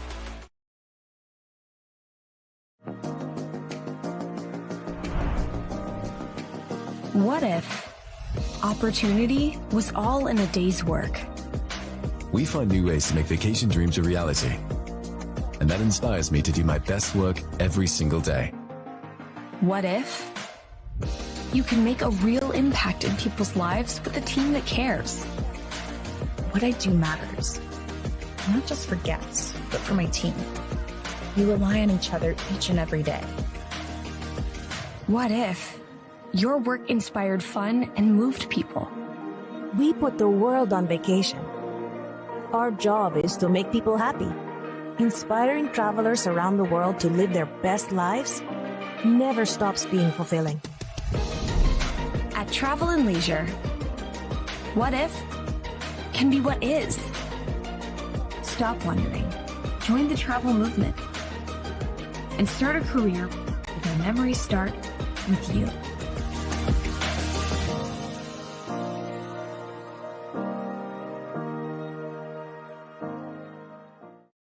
Watson Chevrolet is proud to present the area's best selection of new and pre-owned cars, trucks, and SUVs. Watson Chevy's staff of experts are ready to get you into your next vehicle with unmatched service and knowledge. Stop in at 2350 Cookeville Highway and test drive the all-new Chevy Trax or Silverado today. And remember, don't buy till you see Jason Fye. Watson Chevy is proud to be the presenting sponsor of the UCR Media Network. The Quality Family, a local company supporting and caring for our local communities. The Quality Family offers services to get you back to the game. From bracing to oxygen and everything in between, we can meet your medical equipment needs with Buckeye Home Medical Equipment. If you have an in-home need for strength and conditioning, for example after a surgery or injury, Quality Home Health is available to provide individualized care while you are on the mend. For those with end-of-life diseases, Quality Hospice is available to provide nurturing care during those difficult times. Choose the Quality family of services for care within your community. Visit thequalityfamily.com to navigate all we have to offer you. Tanya Brown, Realtor with American Way Real Estate, is proud to present this home being offered for sale for the first time. With 3 bedrooms, 3 bathrooms, a bonus room, and a basement with over 4,000 square feet under one roof, this home also boasts a fenced-in backyard and storage building with plenty of room for your boat. Located on 7.7 private acres, this home on 2139 Austin Bottom Road, just minutes to Baxter and Cookeville, is just what you need. Call Sonia Brown, Realtor with American Way Real Estate at 931-979-7145 for more information. When you order delivery from Domino's, you can get more than just pizza for $6.99. You can get specialty chicken, savory pastas, oven-baked Parmesan bread bites, molten lava crunch cakes, and medium 2-topping pizzas as well. We didn't stop at pizza, and you don't have to either. Welcome back. Our second half presented by our friends at 931 Sports Cards and Collectibles. This is Cookeville Cavalier football on the Watson Chevy UCR Media Network. Watson Chevy will remind you, don't buy till you see Jason Fye. Halftime stats for Cookeville, they lead 14-0. They've run the ball 11 times for 171 yards, which, believe it or not, has taken a hit in the average in the second quarter.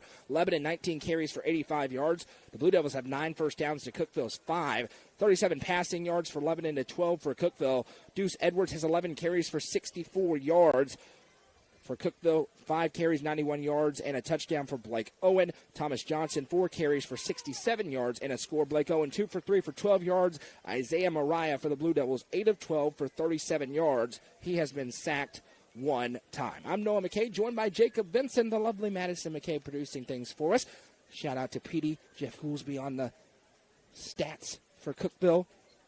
Coach Shanks helping us out, spotting things for us as well in the booth. Happy to be along with you tonight. 2 quarters to decide a winner, and Jacob, kind of feels like Cookeville needs to score on this first drive. Yeah, it does, and you look over at those stats. Earlier on, after they scored their first 2 touchdowns, they were averaging 30 yards a play. That's all the way down to 13, which is still very good, but it feels like they need to get that momentum and at least put together a complete drive. Kickoff is away, going to be fielded by the Cavs at the 15-yard line. Harden looking for room to run, and he finds it. There goes Lucas Harden to the 30. He's to the 35 where he's cut down. A really nice open field tackle made for the Blue Devils. That's big number 18, Gavin Gregory, the sophomore. Always saves a touchdown there. Lucas Harden got loose. First and 10 Cavs from the 35. They're working right to left on your screen. And Lucas Harden has had a great start in returning both punts and kickoffs. And obviously we've seen Joseph Owens has returned a kickoff already this year as well. But good return that time. Get some great starting field position out to the 35-yard line. Tennessee formation trips way out to the left from the far hash. One receiver to the right, Thomas Johnson in the backfield as they try to space it out potentially. Add some running lanes. Lebanon was gashed early. Made some good adjustments in the second quarter. We'll see what happened on the whiteboard in the halftime locker rooms. Let's see a screen here to the left. Yeah, they're outnumbered over here to the left side. Owen gets the check. Now he has the snap. He's just going to keep it himself around left end, and he'll be hit and cut down, but not before mashing his way for 6. Right on schedule for the Cavalier offense. And that's why I'm not a coach, especially in football. 2nd down and 4. But that's what I saw, too. They only had 2 defenders on that side. We'll remind you, no Friday Night End Zone show. We did that last night with more games in the Upper Cumberland a day I almost ago. fell asleep. Me too. That was we powered through. It was a weird Thursday night. We powered through, though. 2 receivers to the left, 1 to the right. Blake Owen gives a new check. Offensive coordinator Zach Hennigan on the sideline. Snap taking, going to hand off to Johnson. Johnson looking to get around the edge. This is coming back, but Johnson nowhere to run. He took his first carry, 68 yards. Since then, been pretty tough sledding against a very good Lebanon front. It's going to be third down potentially. Pierce Anderson on the stop, but Chuck Gentry is going to have to decide if he wants to send them back or not. This is right in the area of holding. Yeah, and they actually lost 3 yards on that carry itself. It is a hold, and Coach Gentry says push them back. Typically, that's what you'll do. 3rd and 6 is manageable. 2nd and 14 is tough. So that'll back him up 10 yards from the spot of the foul. Yeah, and that flag was a few yards behind the line of scrimmage. Good point. It's all the way back on the 31-yard line. It will be 2nd and 14 here for Cookeville after the hold, right on the left side of the offensive line. 11:05 to go in the third quarter. Cookeville scored on their first 2 possessions. Since then, tough sledding for both offenses. Welcome in a good crowd on Facebook. If you haven't already, hit that like button. Comment along with us tonight. Snap taken. Fakes the pitch. Rolls out is Blake Owen. He's going to tuck it and run. Owen at the 30. He's got a blocker in front to the 35 and the 40. And Blake Owen's cut down, but not before getting to the 45-yard line. It's enough for Sonia Brown with American Way Real Estate. First down for the Cookeville Cavaliers. I don't know if that was designed or not. It almost kind of looked like it halfway was, because he was still looking downfield like he wanted to pass it, and I think that's what threw the defense off just enough to stay with their offenders going the other way and at least open up enough space there. Wes Hudson goes out in front getting the block, and that's one of those maybe check once, one read, and if it's not there, tuck it and run it. Cookeville just subs 6 players off the field. I don't know if I've seen that at the high school level. A deep 6A roster. Snap taken. Handoffs to Johnson, and this is another flag for a hold. It's coming back as Johnson has the stiff arm, and he's going to be shoved out of bounds after a gain of 3. But another hold on that left side of the offensive line for Cookeville. They haven't announced it yet, but I'll be surprised if that's not it. The flag hit Owen in the back, too. So it won't be from the spot of where the flag is. It is a hold, and Jawan Stafford is starting to create some problems on the right side of that defensive line for the Lebanon Blue Devils. And this is not something that they have done in the first 3 weeks of their season either, because they've been so dominant up front with the size that they have, but now they're facing some real speed on that edge, and it's definitely making a difference. So this one goes way back, and it's going to be 1st and 20. They erased the last penalty in one play. Looking to do that again, 1:54 into the third quarter here tonight in Wilson County. The wind has died down significantly. Yeah. It's really a very nice Friday night for high school football. And now they're all the way back where they started this drive at the 35. Snap taken. Owen rolls to his right looking downfield. Now he's trying to tuck it and run. Nothing doing there. He's able to tiptoe for some extra yards, though. See where they spot him down. That's a pretty good job by the senior Blake Owen. Yeah, about 7. Got about 6.5 yards. So it'll be 2nd down and, let's say, a long 13 here for Cookeville. 7 times 3. That would be 21 yards and a first down as the rain, again, not behaving normally because it's coming off that tropical system. It's inching a little bit closer, but I think we're going to be able to get through here tonight pretty good unless something shoots off. Owen takes another snap. Play fake, keeps it around left side, breaks an arm tackle. There goes Blake Owen past the 50, past the 45-40. Stiff arm as he's cut down, but not before another Sonia Brown with American Way Real Estate. First down for the Cavaliers. Some physical blocking downfield. It was an awkward start to the play as they make wholesale substitutions again. 5 Cavs come running off the field.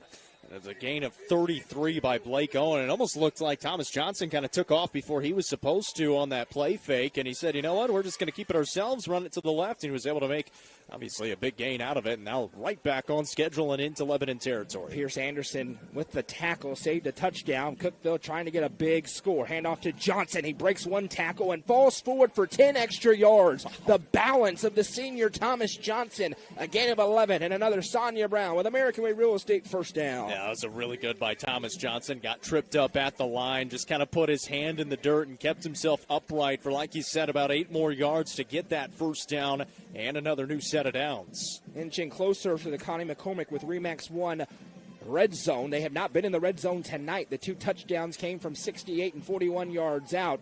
Cookeville with a sustained drive now despite 2 holding penalties. Owen has the snap. Everybody runs forward, and Blake Owen lowers the shoulder. Gets near the 20, just outside the red zone.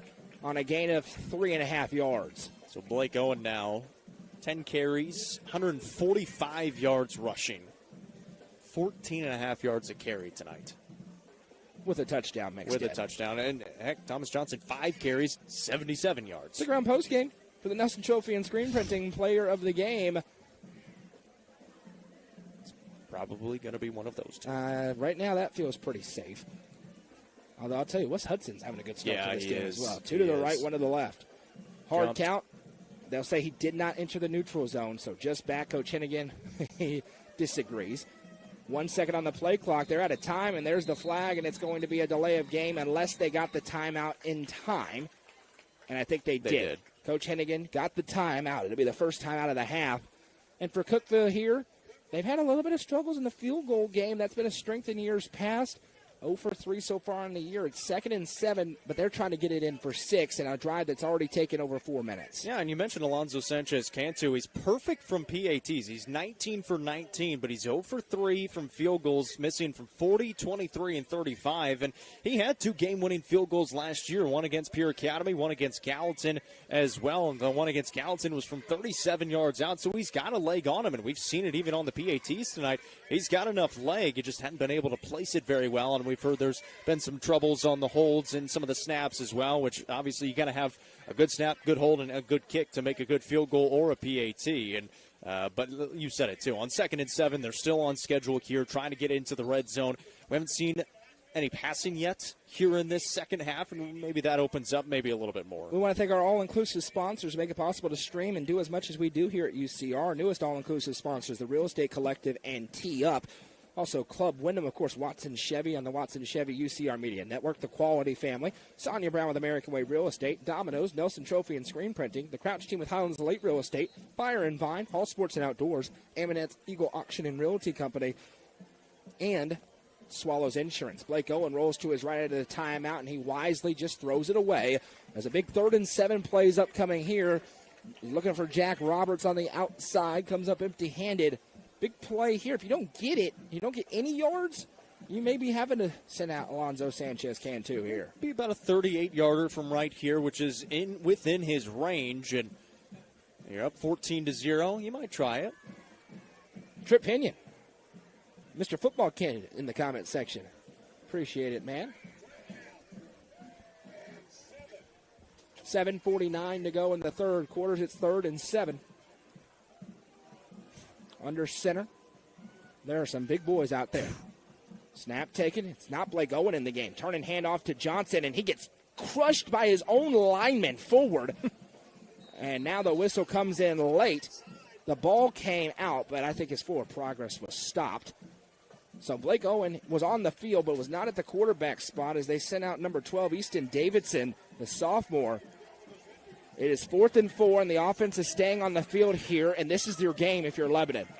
Yeah, this is absolutely massive for the Blue Devils. Obviously, they got the stop on 4th and 1 in the first half when Cookeville decided to punt it away instead of go for it. Now you really got to get a stop. 4th and 4 to go for the Cavaliers offense. 2 receivers each way, stacked out wide here as Blake Owen is in the backfield. He's got Jackson Jones with him. No Thomas Johnson. 4 seconds on the play clock as Blake Owen's running out of time. 1 second, and Coach Hennigan has to burn his second timeout of the drive. Knowing the importance of this play, it's the second timeout taken. 4th and 4 here, 6:55. They nearly bled half the quarter away. That helps Cookeville with the lead, but they really don't want to give it back to Lebanon in this spot. Well, and that also hurts burning your second timeout. It helps that you're up 14-0. Now, if you convert this 4th down and you go down and score and go up 3 scores, you feel a heck of a lot better about it. But you better use this timeout to your full advantage because you'd really rather not have to use 2 timeouts in your first drive, especially still with 6 minutes and 55 seconds to play in the third quarter. 4th down and 4 for Cookeville. They've driven the length of the field after getting the kickoff to open up this third quarter. They lead 14-0 in this Region 4 6A matchup. Awaiting them next week is an undefeated statewide ranked Mount Juliet team. Cookeville trying to get to 4-0 on the campaign. That's a Mount Juliet team that is 4-0 with 3 shutouts as well. They have been dominant so far this year, but Cookeville will be the first best team they faced in their jamboree. Just for Little bit of context, Mount Juliet beat Innsworth, who looks like a Division II state championship contender. 4th down and 4 here for Blake Owen. Thomas Johnson back in the backfield with him. They motion Hudson across the line as the fullback. And we've got a whistle and early movement, and I think it's on Cookeville. It is. Turns a 4th and 4 into a 4th and 9. And does that change the calculus for Taylor Hennigan? It turns a 38-yard field goal into a 43-yard field goal. So I don't know if you think about bringing on the kicking unit. And no movement yet. Blake Owen over on the sideline. They're going to have to get the play call in faster here than they had the last couple of big 4th down plays. There's already 19 on the play clock, and Blake Owen still looking at the sideline. Jogging over with 15. They're going to have to get a move on here on 4th down and 9. They break huddle quickly.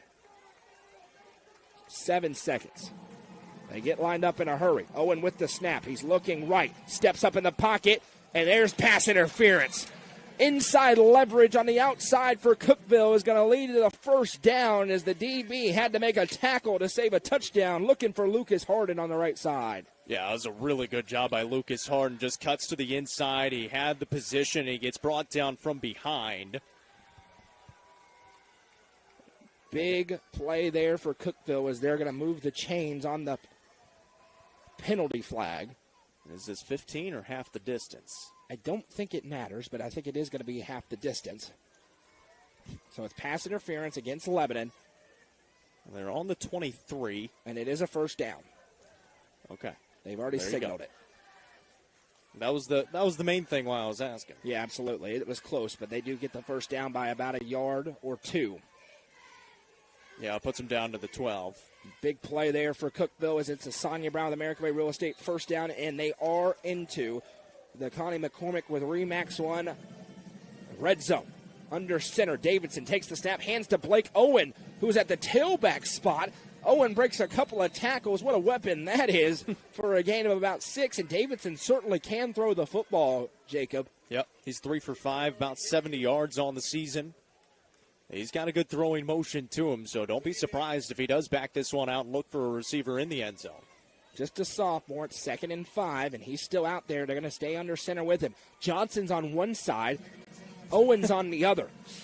Good luck. I think you got Evan Banks up there, too. You do. And they're going to hand it to Banks, who just rumbles forward, and Thomas Johnson escorts him to the 1-yard line. That is power football 101.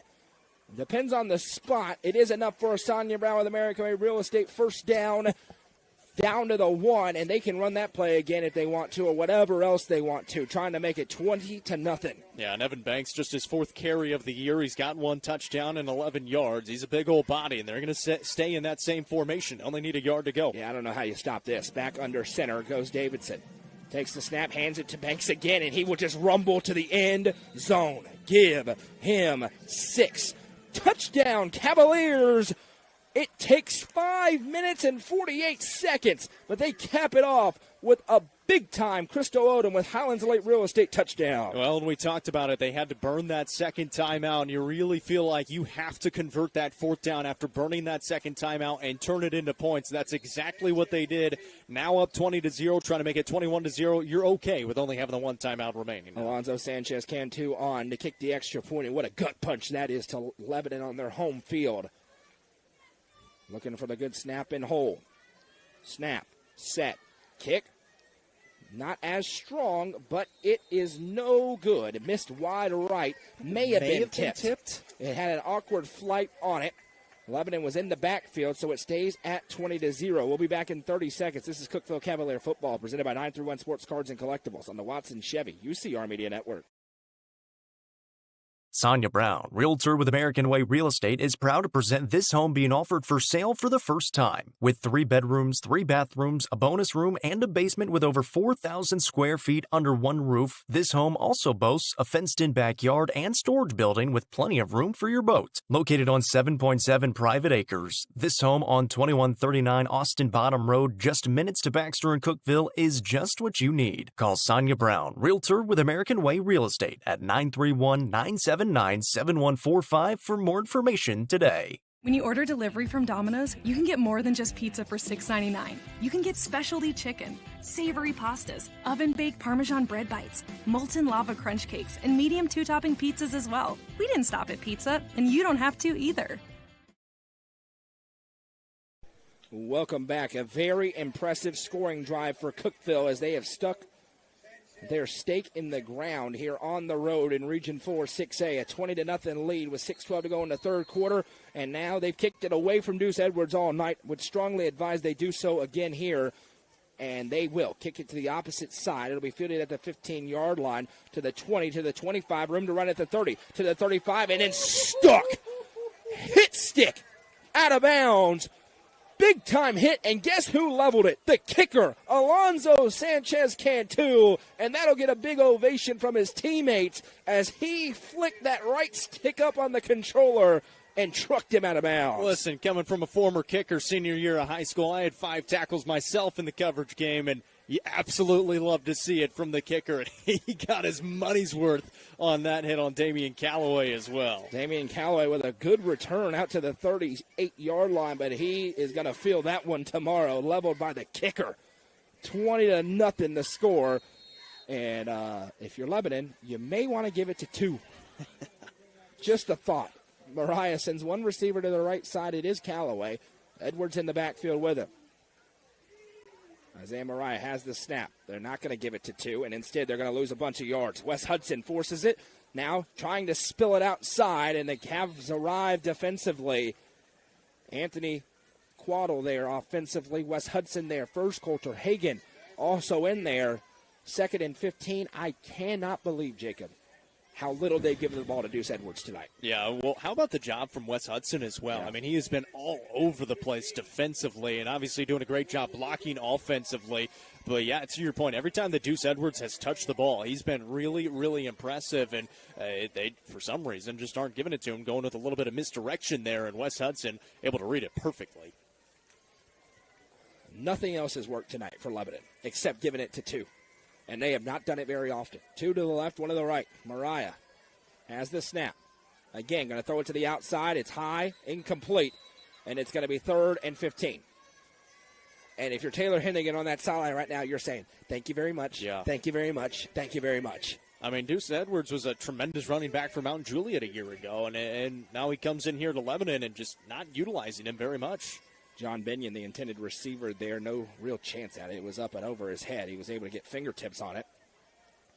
They'll reset the play clock because they had to get a different football in there. And again, the wind not as much of a factor now. You look at the American flag off to our right, and it's just kind of drifting in the wind. It's not really blowing, so they're going to reset the play clock. Yeah, he's the poor official. He's been signaling it for an hour and a half. Now they got it. Mariah with trips to the left, 1 to the right. Cookeville trying to get off the field defensively. Snap taken, pump fakes.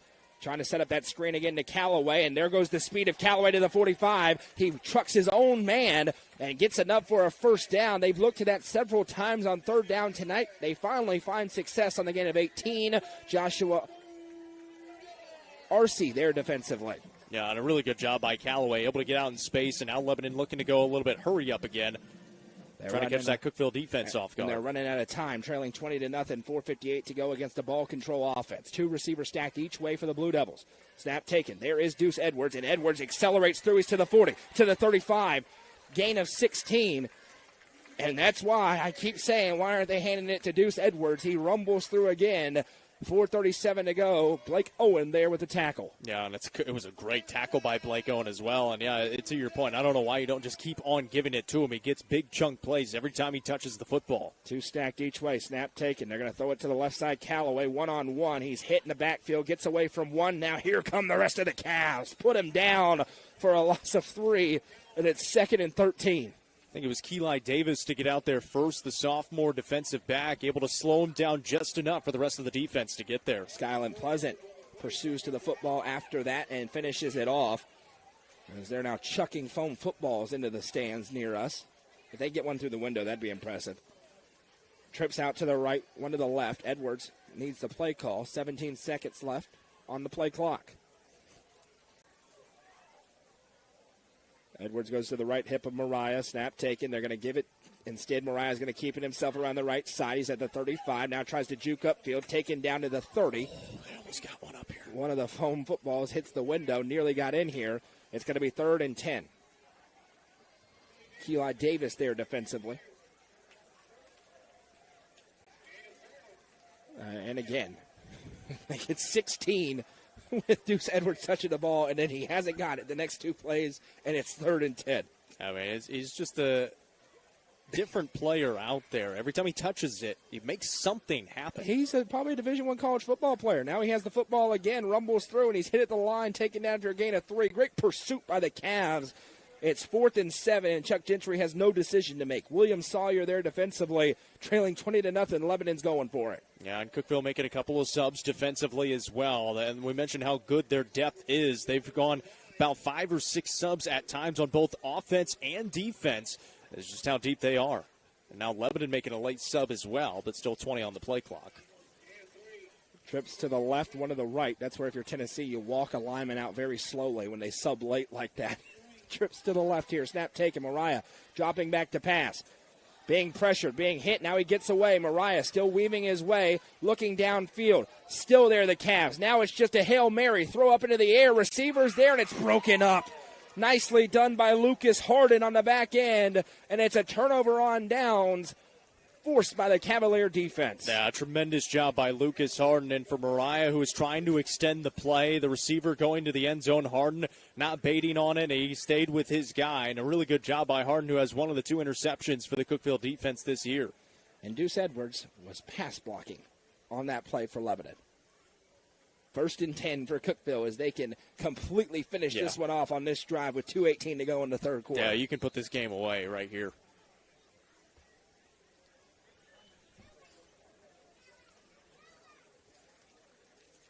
Two receivers left, one to the right for Blake Owen as they look for the kill shot. Motion man across the line of scrimmage.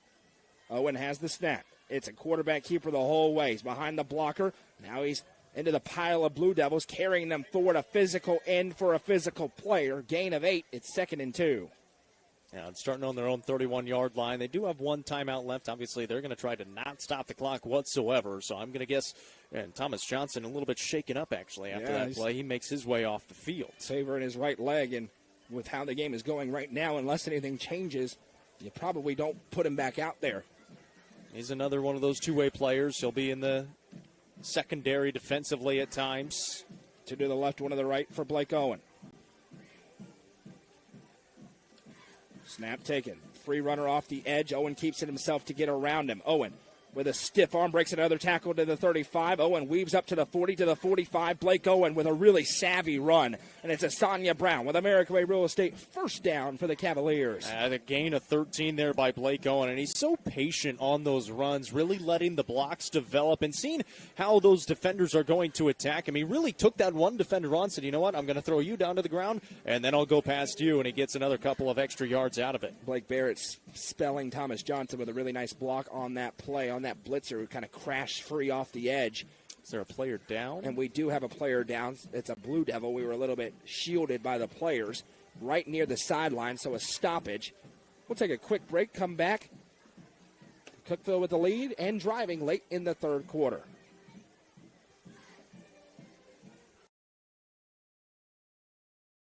Nelson Trophy and Screen Printing is proud to support student athletes and athletic departments throughout the Upper Cumberland. They're also proud to sponsor the Nelson Trophy and Screen Printing Player of the Game on this broadcast. From trophies to t-shirts, they can do it all. Stop by and see them at 120 Circle Drive in Allgood or give them a call at 931-537-9559. Nelson Trophy and Screen Printing is proud to sponsor this broadcast on the UCR Media Network. Welcome back. Jawan Stafford, the injured Blue Devil. Hopefully he is okay. Cookeville back to work on 1st and 10.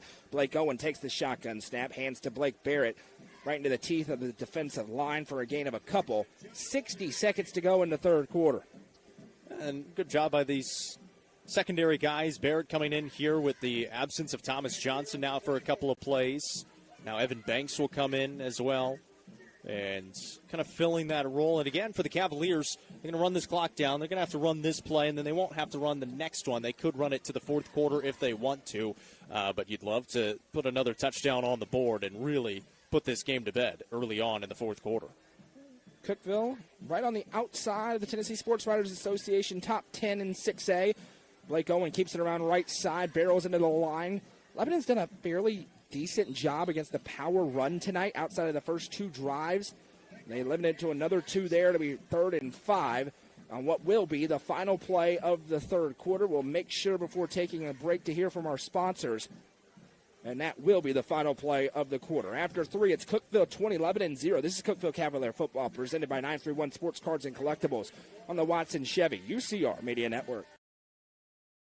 Iron Vine in Cookeville is the Upper Cumberland's home for delicious Chicago-style pizza, beef, chicken, fish, and more. Located in Cookeville's historic downtown district, Iron Vine's food and atmosphere will keep you coming back for more. Take in stunning views with the UCR team on Tuesday nights at 7, live for the UCR Coaches Show from the rooftop. Fire and Vine is a proud sponsor of this broadcast on the UCR Media Network. Sports and Outdoors in Jamestown is the Upper Cumberland's best sporting goods store. From cleats to camping supplies and everything in between, this family-owned store has it all. Hall Sports and Outdoors is proud to support our community, including student athletes throughout the Upper Cumberland. Stop in at 207 South Main Street or visit their website at hall42.com. Hall Sports and Outdoors is a proud sponsor of this broadcast on the UCR Media. Real Estate Collective is a team of experienced, licensed real estate agents serving the entire Upper Cumberland region. Whether you are looking to buy or sell, the RICO team is ready to serve you.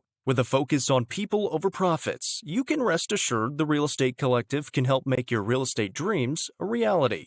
Call 931-559-9500 for more information or see their current listings at letsgorico.com. The Real Estate Collective is proud to support student athletes in our area and this broadcast on the UCR Media Network. About to get underway here as the snap is taken, handoff, keeper for Blake Owen, and on 3rd down and 7 goes into the teeth of the defense and is taken down. Carter McPeak, first time we've said his name tonight for the linebacker. Taken down, it's going to be 4th and 3, and probably a punt here for Cookeville. They were conservative earlier, but they could go for it if they want to. Third quarter stats, Cookeville's run the ball 25 times tonight for 275 yards. Lebanon 23 for 105. Deuce Edwards, just 13 touches tonight. Nobody back deep here for Lebanon. As Blake Owen, he's the punter as well. He's got Evan Banks on his right side. Now he's going to go up, and this is usually what they do when they go to punt it. 3 on the play clock. Runner back deep now for Lebanon slowly. This is a really good coffin corner punt. Blake Owen's done it again. He pins Lebanon all the way back on their own 6-yard line with 11:02 to go in the ball game. Yeah, a really good job by Blake Owen, and it's something that they do a lot this season, and where they're trying to make it look like they're going to go for it. They'll go to a hard count as well, try to get you to jump and get some free yardage. If not, and especially here at midfield, he's got enough leg to get it there about 35, 40 yards and able to pin you deep inside your own territory. Exactly what he does here all the way down at that 6-yard line. Something to watch. Have not seen Thomas Johnson. He kind of limped off the field. We mentioned we wouldn't put him back in unless the game changed. So don't read too much into him not making a reappearance. We don't have Hallie tonight to go down to the sideline to get an update, so wait and see on that. He did walk off the field under his own power. No trainers out into the field or anything like that. 2 receivers to the left, 2 to the right for Isaiah Mariah. He's got Deuce Edwards in the backfield. Mariah has the snap, going to pitch it to the outside to Edwards. Edwards past the 5, past the 10. Deuce Edwards with another gain of 12 for a Blue Devil first down, and now they won't give it to him for the next 6 plays. Yeah. Every time he's touched the ball, Jacob, he's gashed Cookeville's defense. I mean, he's a really good runner. You saw it in that Upperman game as well just a few weeks ago, and they didn't give it to him a lot in that first half. When they finally did, he was able to do some good things.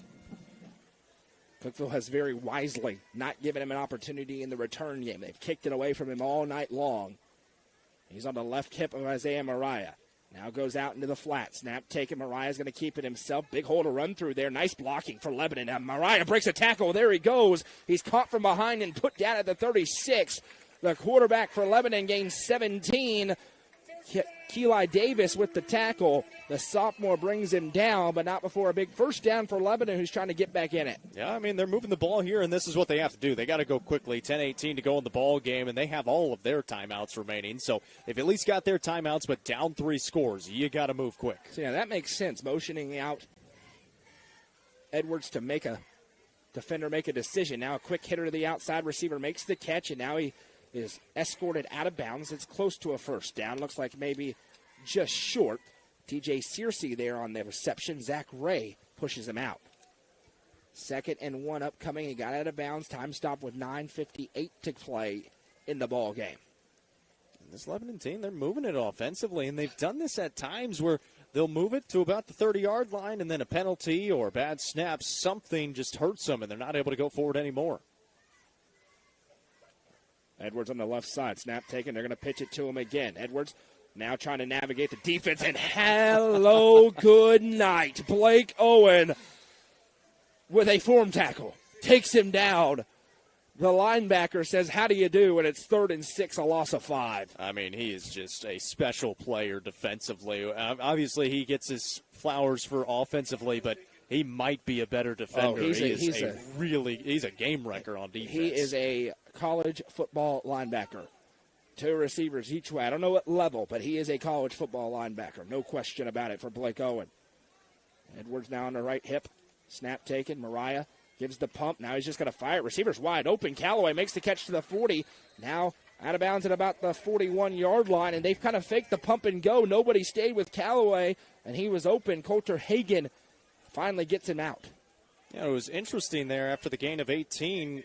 I think the initial receiver they're looking for is Searcy on that pump and go. And Callaway, he just kind of hung around the line of scrimmage, and then he kind of leaked out because nobody, like you said, stayed with him. Blake Owen off the field now, getting a spell. Snap taken, handoff goes to Edwards, breaks 1 tackle. Edwards past the 40 to the 35.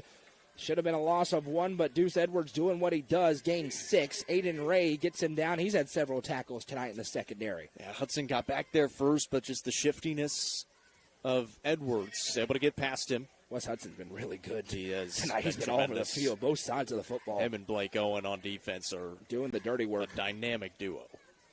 Snap taken. They're going to play fake, and Mariah's going to keep it himself around the left side. Gets past the 30. He's got another Blue Devil first down.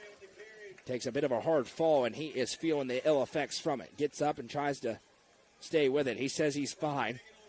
8:40 to go. Coulter Hagan there with another tackle. And right now the clock is the best friend of the Cavaliers. They lead 20-0.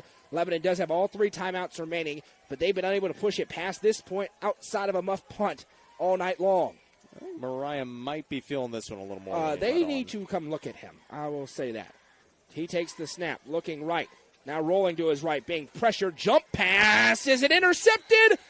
It is. Picked off. Cookeville football on the errant pass, and it's going the other way. And again, we've said his name a whole lot tonight. It's Lucas Harden with the interception. And with 8:15 to go, that should do it for Cookeville. Lebanon unable to sustain a drive this evening against the Cavalier defense. Second time this season Lucas Harden has been able to pick off a pass, and he's obviously had a really good ball defense the last time Lebanon was out there offensively. But also, how about the Cookeville defensive line getting there and pressuring? Skyland Pleasant there defensively, and I'm concerned for Isaiah Mariah. He hit his head hard on the turf on that play where he carried the ball for a first down. He was out there. He's a gamer. He said, I'm good. And then he got hammered. Rolled to his right, got hammered on that play for the interception. Lebanon moved the ball between the 30s tonight. The Cookeville's defense very strong in the red area. They get another turnover there, and it's 20-0 with 8:15 to go. Yeah, their drive so far, 3 straight punts. The third punt was muffed and then recovered by Lebanon, but then it was a turnover on downs. Then they got to halftime. Another turnover on downs, and then the interception there, the first takeaway for the Cookeville defense today. And how about Lucas Harden bouncing back? Yeah. He muffed the punt, then he got a huge tackle on the ensuing drive to end it and get the turnover on downs. That time he gets the interception where he kind of shot for it, read it very well out of the hands of Mariah. And now Cookeville's on the doorstep of finally vanquishing Lebanon. It has been their boogeyman, as we said in the pregame show. A game last year they really felt like at the end of the year, man, that was one that they should have won. Looks like they're going to get it this year. Haven't beaten them since 2014. Didn't play between 2015 and 2020. Motion man goes all the way across the line. Blake Owen, and back in the backfield is Thomas Johnson. Johnson's going to get the carry, and Johnson rumbles forward for a gain of about 3. Lebanon did burn a timeout there, so they only have 2 remaining. And we've got a whistle to stop the clock, and not exactly sure why. Maybe a flag somewhere? I didn't see any dirty laundry. And there may be an illegal substitution here, potentially. And they're going to wave it off. A Mid-State Motorsports scoreboard update. Cumberland County beats Pickett tonight 49-6. That means I'm 23-0 in my last 23 picks. It's okay. I'm going to be 24. I know people are mad at there because they haven't been able to call me stupid for a while. I keep nailing these picks. 2nd down and 6 upcoming here. I'll miss one, though, and they'll come out of the woodwork, I tell you. Owen has the snap. Going to hand off to Johnson. Johnson with a holder rumble through. And there goes Thomas Johnson again. He's carrying Blue Devils forward past the 40 for Sonia Brown with American Way Real Estate. 1st down. The big men on the offensive line for Cookeville moving the defensive front. Yeah, how about that from Thomas Johnson? Went off on their last offensive series. It looked like he was a little bit banged up. He's okay to go now. 19-yard carry that time, and carrying defenders on the back end of it for a few more yards. Right tackle Zane Williams with a big-time block there. 7.5 to go in the ball game. 20-0. Cookeville trying to stretch it, make it even more dominant. They have not been in any real danger tonight outside of that 1st and goal for the 9 for Lebanon. 2 to the left, 1 to the right. Owen with the shotgun snap. Hands off. This time juking to the left. Now trying to bounce it out. Being hit and drugged down. I believe that's Evan Banks on the carry. He's gotten a lot of work tonight. Kind of spelling Johnson. Got the touchdown run earlier. It's 2nd down and 6. It's been a very balanced offensive attack here for the Cavaliers as well. Coach Shanks pointing out they've scored in each quarter, and really they had the middle 2 quarters, which was their bread and butter against the White County Warriors last week, not scoring in the 1st quarter and able to do the job in the 2nd and 3rd. 2nd down and 6. Snap taken, handoff. Now Banks jukes again, showing a little bit of elusiveness. He'll be cut down. It'll be 3rd and 2 as we go under 6.5 to play. Yeah, another gain of 4 and just right on schedule for this Cavaliers offense. And down to 6:20 to play. Isaiah Mariah, who's feeling it. He's jogging off the field, was in there to make that tackle. Also, we've got to tip our hats to the Cookeville defense. Yeah, absolutely. I mean, this is a Lebanon offense that just put up 35 points last week against Warren County, averaging 24 points a game on the season, and being shut out so far. 2 to the left, 1 to the right. Score up there in the Mid-State Motorsports scoreboard. My streak's about to end. York with a lead of 20-7 in the 4th quarter on Bledsoe County. Good for the Dragons. Absolutely. Snap taking. Going to hand off to Johnson. Johnson with a ton of speed. Jukes upfield. He's got a Sonia Brown with American Way Real Estate. 1st down. And it's getting close to closing time for the Cavaliers on the road. He's just such a physical runner. And it seems like the same script every single week. This Cookeville team just leans on you. They lean on you. They lean on you. Getting into the 3rd quarter, and especially here in the 4th quarter, Lebanon doesn't really have an answer. 5:25 to go in the ball game. 20-0. Cookeville with a methodical effort tonight. Key situational stops defensively. A couple of long runs early, and now mashing, leaning on this Lebanon front. Snap taken. Handoff goes to Johnson. He's cut down. That's a nice job on the edge for Lebanon. Gain of just a yard. They're still playing hard out there. There's no doubt Chuck Gentry will have this team playing to the final whistle. They weren't letting him go anywhere that time. Sherelle Simpkins was a part of the tackle there, coming off the edge. Still no score update from Green Hill Wilson Central. It was 15-0 at halftime. Stewart's Creek up 13-0 on Rockville on the Mid-State Motorsports scoreboard. 2 receivers to the right, 1 to the left. Owen in the gun. Has the snap. Going to play fake, keeping himself up the middle. He's hitting the backfield and gets forward for about a yard. Lebanon bowing up. In their own right, they've been pretty good in this area of the field tonight. 4:24 to go in the ball game. Yeah, I mean, they forced Cookeville to punt it 3 times. Cookeville had punted it 3 times coming into this game. So, been a pretty good job defensively for Lebanon, especially after the start that they had with the Cavaliers taking a 14-0 lead. 3rd down and 7 upcoming here for the Cavs.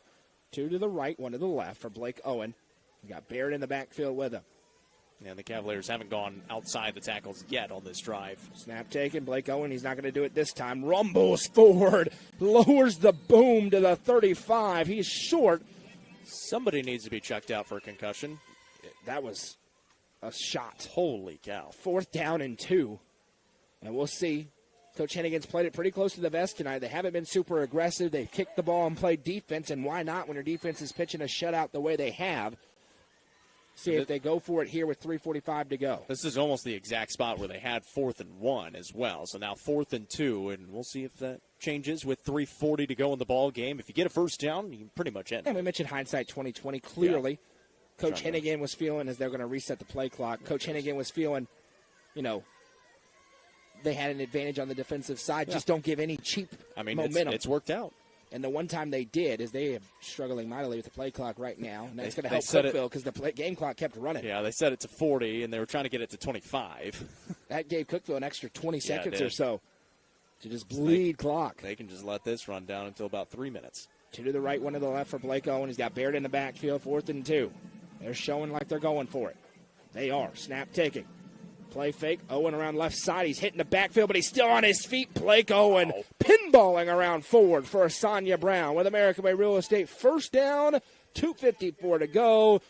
And this one is about over. Yeah, and Lebanon's got the timeouts, but at this point, when you're getting the first downs, it really doesn't matter. And down by 20 points, that's a big man run right there by Blake Owen. He got hit behind the line of scrimmage and then able to get forward. Callaway had an opportunity at him, but Blake Owen is just so big and physical. Hey, pinballs off of him. Coach Gentry talking in his coach's show this week. He's heard anywhere from 215 pounds to 235 pounds on Blake Owen, which is probably right. Davidson's in there, and Blake Owen's night is done. They're going to hand to Barrett. Barrett bounces up, tiptoes down the field past the 10, dives forward. Some of the youngsters getting in there now for Cookeville, getting some minutes. Almost 20 yards. Yeah, that's big Blake Barrett bouncing around. The junior, 5'11", 168. He looks bigger than that now. He had 12 rushes for 51 yards entering tonight. He adds on to that there. Green Hill 29-0. Thank you, Jeremy. Into the 3rd, so they're stretching it over Wilson Central in this region. Sure looks like we got a top 3 solidifying themselves. Mount Juliet, Green Hill, and Cookeville. Pick your order. We're going to find out in the next few weeks. We'll go find out next week. And they played very differently. All these teams play very differently. 2 to the left, 1 to the right. Snap taken. Barrett again off left end. He jukes upfield. Past the 5 to the end zone. Give him 6. Touchdown, Cavaliers. Blake Barrett takes it in from 8 yards out.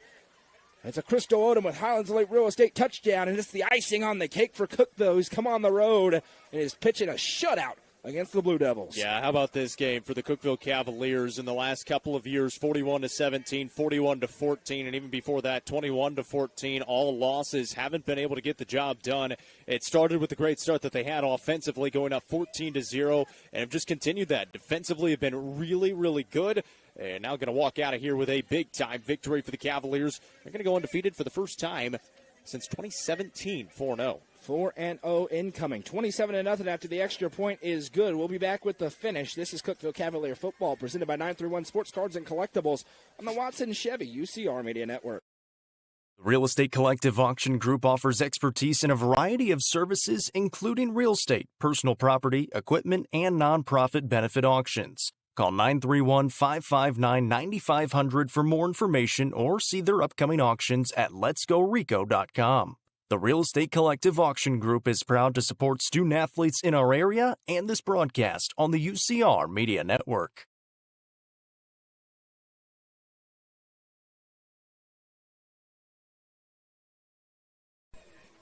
Welcome back. All Cookeville here tonight, 27-0. Angela is a bot in the comment section on Facebook, and we'll get her blocked eventually, but it's not a real person, and if you fall for that, you kind of deserve it. 27-0, Cookeville with the lead, and it's still the same old formula. Run the football over and over and over again and play great defense. Guess how many yards they've run it for? A lot. 394. That's a lot. Kickoff to the right side, going to be fielded at about the 15-yard line, looking to reverse field. to the 20, to the 25. Broken tackle to the 30, to the 35. Still on his feet to the 40, to the 45, 50. Look out. Now pushed out of bounds. Alonzo Sanchez Cantu again. He's been a menace out there on defense. He had a great truck stick. He should put that all over his social media earlier. Absolutely. 1:37 to go. It's 27-0 Cookeville.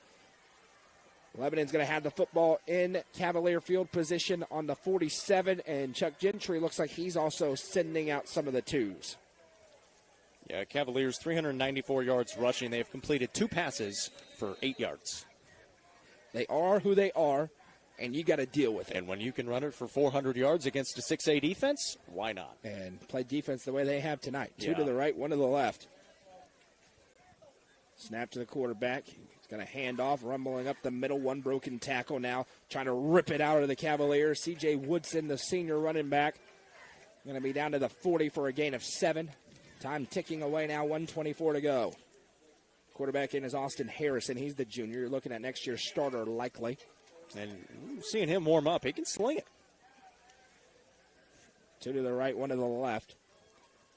Harrison surveys the defense. Now he has the snap. Going to give again. Back. A little stutter step as he passes the line of scrimmage. He'll be slung down just short of the line to gain. 3rd down and inches upcoming here. Well, Andrew Winnett there defensively. Yeah, the twos out there for the Cavaliers as well. The Cavaliers student section making some noise over there here in Lebanon. Pretty good crowd for the Cavaliers on the road. Considering all the changes and stuff and the fact that meteorologists tried to scare everybody into thinking we had to board up the windows. Credit to the people who came out tonight. Every single game got played. I mean, it's unbelievable. It really. I don't know. You would have thought it was going to be a Category 5 blown in here the way they were talking on Monday. I don't blame coaches for moving. Snap, take it. Going to hand off up the middle again. It's C.J. Woodson. 22 seconds, and Lebanon doesn't have to snap it again. We'll see if they will. Amari Williamson there defensively. 20 seconds to go. Headset off for Coach Gentry. And it looks like that's going to be it. Final score tonight. Cookeville comes on the road and shuts out Lebanon, and it opens up Region 4 6A play in dominant fashion. Cavaliers 27, Lebanon 0. That will do it tonight from Wilson County.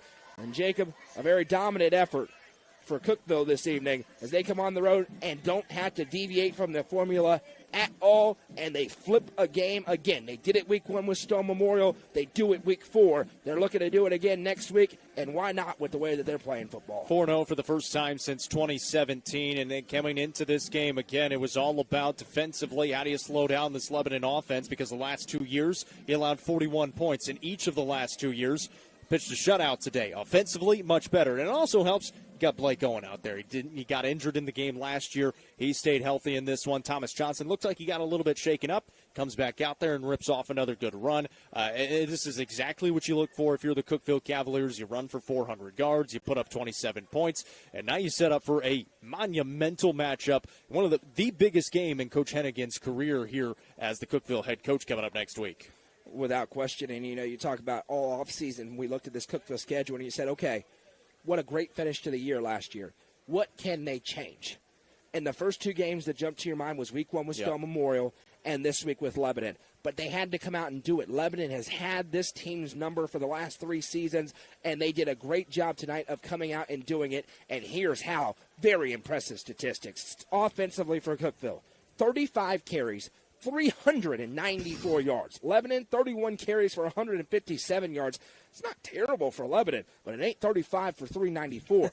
Cookeville threw the ball 4 times tonight. 2 for 4 for 12 yards for Blake Owen. 78 yards passing tonight for Lebanon. Offensively, 39 plays, 406 yards of offense for Cookeville as they score 7 in the first, 7 in the second, 6 in the third, 7 in the fourth. The definition of a methodical effort tonight. Yeah, it was a tremendous job by the Cavaliers. And again, I talked about it in those first 3 games, kind of leaning on that opposing defense. And it seems like they did the same thing here because Lebanon was doing some good things, especially in the second and the third quarter, where they weren't allowing really anything going up the middle from this Cookeville offense, which is really what they like to do, running between the tackles. And then later in the third quarter and at the start of the fourth quarter, you could see kind of the tiredness coming on for Lebanon here late in the ball game. And that is when the Cavaliers were really able to put this game away. Obviously, they got that all-important score at a halftime, receiving that second-half kickoff. And again, had to use 2 timeouts on that drive. Paid off. They got into pay dirt and then able to get that extra touchdown for some insurance late. Time for the Nelson Trophy and Screen Printing Player of the Game. Who's it going to tonight, Jacob? Not an easy decision. Yeah, Wes Hudson had some really good plays. Blake Owen, obviously, as well. Thomas Johnson, another really good game. We'll go Wes Hudson. Blake Owen and Thomas Johnson been getting the love the last couple of weeks. We're going to go Wes Hudson defensively. He was a stalwart defensively, getting into the backfield. He was getting Mariah out of the pocket a lot of times. And offensively, he was setting blocks. He was one of the bigger bodies up there, acting as the fullback and the tight end at times. So we're going to go Wes Hudson as the Nelson Trophy and Screen Printing Player of the Game. Love it. One of those players that maybe not catching all the statistics because of the position that he plays, but he had a force on a ton of plays tonight that led to some of those long runs for Blake Owen and for Thomas Johnson. Also got to shout out Lucas Harden. What a great bounce back he had. One tough play, and other than that, he was really strong tonight, both in coverage and offensively in this game. Really a complete effort tonight for Cookeville. You don't come away saying, wow, that was the most dominant thing you've ever seen, but it was clinical, which is something that can be said in this region in 6A, very solid Region 4 6A, to be able to come out, shut out a team, never be in danger, and just do what you do really well for 4 quarters. That's the testament to a really good football team. And you mentioned that something there, the shutout. That's something the coaches are really going to be proud of here against a Lebanon team. Again, you can't emphasize it enough. They give up 41 points in each of the last 2 years. Same coaching staff, same team. This year they come in on the road and they shut them out against a Lebanon offense that obviously is different from a season ago. But anytime you can get a shutout, especially in region play, that is always huge. And now it sets up your 4-0, your 1-0 in region play. You get Mount Juliet next week, who you also gave up 41 points against last year. We'll see how that changes coming in to Cookeville for homecoming. Keep your eyes on UpperCumberlandReporter.com for the latest coverage of high school sports throughout the area. No Friday Night End Zone show tonight. We had it last night with the games that got moved up. We hope you'll join us on Tuesday night for the UCR Coaches Show live from the rooftop of Fire and Vine. Jacob and I will talk about all these games, preview next week's slate. It's a very good slate. And, of course, we'll predict those games. We'll pick them next week. Cookeville, UCR 2, home against Mount Juliet, pivotal showdown. I will be in Sparta at Warrior Stadium for the high school football game of the week alongside Jeremy Tollison and Hallie Ledbetter, a collision. The number 1 ranked team in the state, Upperman, heads into Warrior Stadium to take on the White County Warriors for maybe the biggest regular season game in the history of that stadium. If you like crazy environments, you're going to like that one. That'll be on the main UCR Facebook page, YouTube channel. It'll be on 106.1 The Eagle. It'll be on the Hub Plus Roku app. It'll be on Channel 192 Spectrum and Twin Lakes. The Cookeville game will be on UCR2, of course. We'll share it to our main page, and it'll be on 107.7 and 1400 The Hub. Until we talk to you all again, your final score tonight, Cookeville 27, Lebanon 0. I'm Noah McKay for Jacob Vincent to my left. PD on stats, Coach Shank spotting things for us, the lovely Madison McKay producing things for us, and everybody at UCR will leave you with Go Vols, tighten up, and have